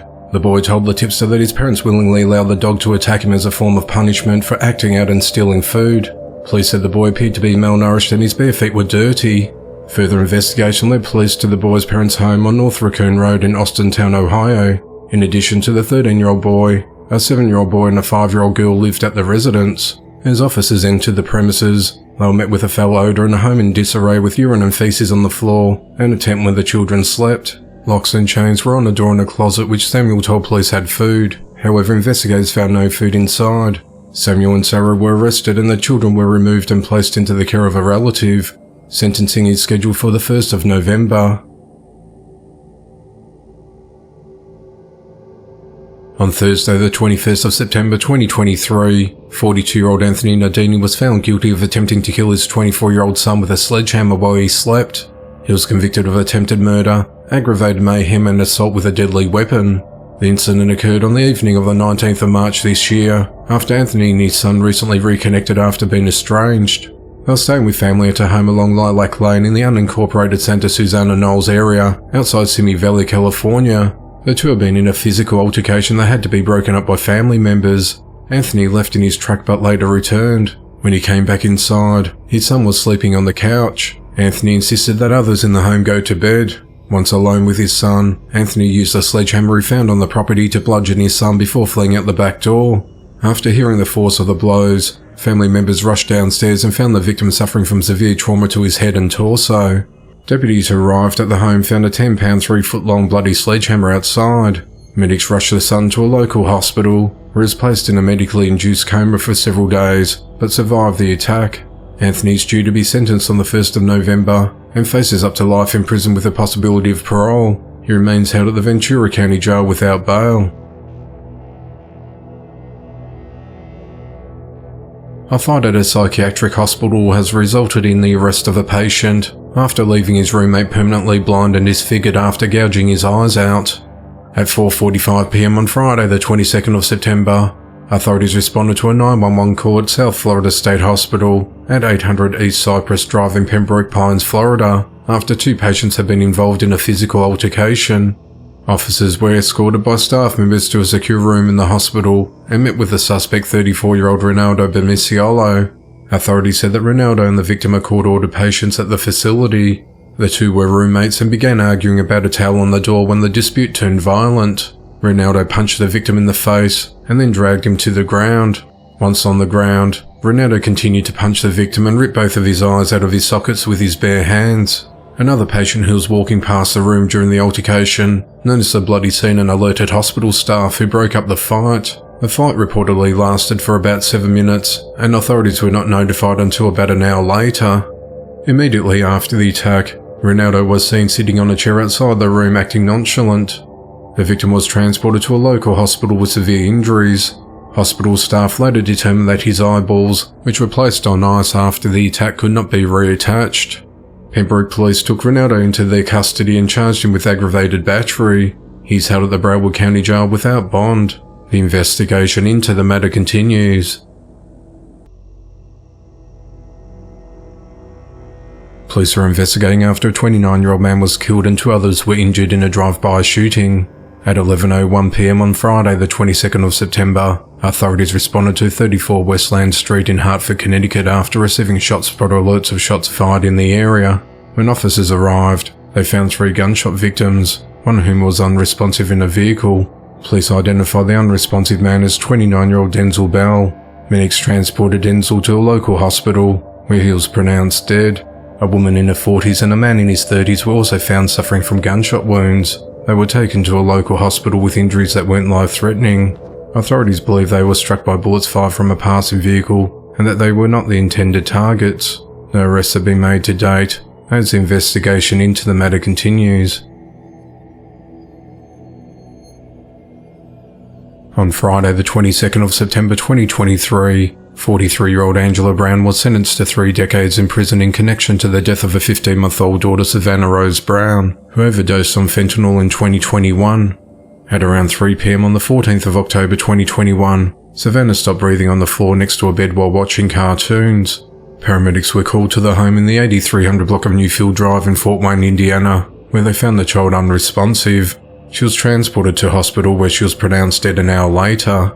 Angela denied administering any drugs to Savannah other than over-the-counter pain medication or antibiotics prescribed by doctors. She said she gave her daughter amoxicillin for hand, foot and mouth disease and Tylenol for congestion and fever. She said she'd been able to quit a job and stay home full-time with Savannah after her father gave her $200,000. She said that she put Savannah down for a nap at the foot of her bed at around 11 a.m. that morning, and they both fell asleep. She said that when she woke up at around 1:30 p.m, Savannah was still sleeping and breathing, and she put a blanket over her before she went back to bed. At 3 p.m, she woke up and noticed her daughter wasn't moving or breathing and was cold to touch. Detectives found an empty pill capsule at the top of the bed, where Angela had been resting as her daughter was dying on the floor. The capsule had been opened and emptied, but the two halves had been put back together. Angela said she would occasionally open Adderall capsules and sprinkle the contents on her own food. The drug is used to treat attention deficit hyperactivity disorder. Investigators also noted where Angela slept with multiple layers of bedding, There were more than 40 burn marks, evidence that she smoked and passed out on the bed. An autopsy determined that the child died from a fentanyl overdose. A toxicology report also indicated the baby consumed amphetamines, methamphetamines and fentanyl. Investigators spoke with people who babysat Savannah in the past. He said the toddler would sometimes appear to be sedated after being in Angela's care. They said that Savannah's energy would improve dramatically after a few hours in their care. Investigators said that when Savannah was born, she spent the first few weeks of her life in the hospital's neonatal care unit because she was born with drug dependency. Her umbilical cord tested positive for oxycodone. Angela left the hospital with Savannah weeks after her birth, against medical advice to stay longer. Savannah was fed baby formula and not breast milk while in hospital, and Angela told police she continued to give her daughter baby formula after she brought her home. On the 19th of August 2021, 2 months prior to Savannah's death, Angela invited her friend 30-year-old Austin Neal to spend the night at her home. He was found dead in a garage the next day following a fentanyl overdose. When police interviewed Angela, they said they found old text messages from that man asking to buy pills from her. They said Angela messaged back offering to sell him perks, and he went over to her home. Angela denied selling any drugs to him. Officers said they found messages between her and several other people about buying and selling drugs. In June of 2022, Savannah's death was ruled a homicide and Angela was arrested the following month. In August of 2023, Angela pleaded guilty to one count of neglect of a dependent resulting in death. On Friday the 22nd of September 2023, Angela was sentenced to 30 years behind bars. A 39-year-old Ocala, Florida man is behind bars on multiple charges after soliciting a 13-year-old girl for sex. On Friday the 22nd of September, police arrested Jerry Aguilar after the victim's mother looked through her daughter's phone and discovered that Jerry had been sending inappropriate text messages to her and contacted the police. Police discovered that Jerry had been texting the victim for several weeks, with evidence suggesting he was grooming the child to be comfortable with him. With the cooperation of the victim and the mother, an Ocala police detective conducted an operation where Jerry was unaware he was communicating with a detective posing as the victim. Police said that during this exchange, Jerry made multiple sexual references, sent sexual explicit content, and solicited the victim to engage in sexual conduct, leading to his arrest. Authorities said that Jerry is a horse trainer and coach with children under his supervision. They're concerned there may be more victims and have urged any potential victims to come forward. Jerry is charged with 3 counts of soliciting a child for sexual conduct via text messages and 10 counts of sending explicit material to a child. He is held at the Marin County Jail without bond. The investigation into the matter continues. Police are investigating after a 22-year-old man was fatally shot in a drive-by shooting. At 3:40 a.m. on Sunday the 24th of September, authorities responded to Dudley Drive and Southern Avenue in Shreveport, Louisiana on reports of shots fired. When officers arrived at the scene, they found a man in a critical condition suffering from gunshot wounds. He was transported to a local hospital, but died from his injuries at 4:08 a.m. The victim was identified through fingerprint analysis as Leviticus Washington. Police said that Leviticus was standing at the intersection when a dark-coloured vehicle drove by and someone inside started shooting. No arrests have been made to date, and the motive of the attack is unclear as the investigation into the matter continues. An 18-year-old woman is behind bars after stabbing a household member. On Friday the 22nd of September, authorities responded to the 2700 block of Murray Street in Shreveport, Louisiana on report of a domestic disturbance. When officers arrived, they located a victim suffering from multiple stab wounds to his arms and neck. The victim was transported to a local hospital and is expected to recover. During the investigation, officers identified Dekusha Griffin as a suspect and she was arrested. Authorities said that Dekusha was in possession of the knife used in the stabbing when she was taken into custody. Dekusha is charged with domestic abuse battery with a weapon inflicting serious bodily injury, domestic abuse battery with child endangerment, and 1 count of aggravated battery and is held at the Shreveport City Jail. The investigation into the matter continues. 3 people are behind bars in connection to the fatal shooting of a 32-year-old man. At 11:20 p.m. on Tuesday the 26th of September, police were called to Motel 6 at 853 North Military Highway in Norfolk, Virginia on reports of shots fired. When officers arrived, they found a man later identified as Christopher Ambrister in a critical condition, suffering from a gunshot wound before he died at the scene. As a result of the investigation, detectives have charged 21-year-old Gavin Kearney and 26-year-old Desire Robertson with second-degree murder and use of a firearm, and 19-year-old Shanaisa Lyles with accessory after the fact. They're all held at the Norfolk City Jail without bond. The motive and the events leading up to the shooting are unclear, as the investigation into the matter continues. Police are investigating after a 27-year-old man was killed in a drive-by shooting. At 2:18 p.m. on Tuesday the 26th of September, authorities responded to the 4400 block of South Kedzie Avenue in the Brighton Park neighborhood of Chicago, Illinois, near the Liquor Armor store, and reports of shots fired. When officers arrived, they found an unresponsive man on the ground with a gunshot wound. Medics transported him to the Mount Sinai Hospital, where he was pronounced dead. The victim was identified as Adam Marino. Authorities said that Adam was outside when someone drove up to him, and a person inside the car fired shots at him, fatally striking him in the chest. No arrests have been made to date, and the motive in the shooting is unclear, as the investigation into the matter continues. On the afternoon of Tuesday the 26th of September, 19-year-old Jamoria Britton was arrested and charged with killing 18-year-old Deja Hood. Earlier that day at 12:40 a.m, Deja was reported missing by her family after she'd gone out with her friend Jamoria the previous evening and didn't return home or respond to calls and text messages. At around 1 p.m. on Tuesday, officers arrived at Holy Tree Apartments complex in the 6100 block of Holy Tree Drive in Tyler, Texas to question Jamoria when they noticed blood in his apartment.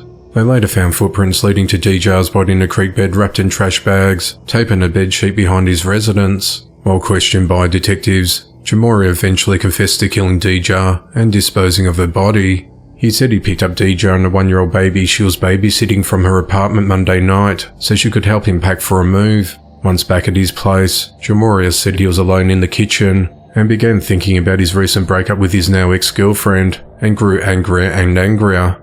He said that Deja walked up to him and playfully tugged on his ear, which is something his ex would often do.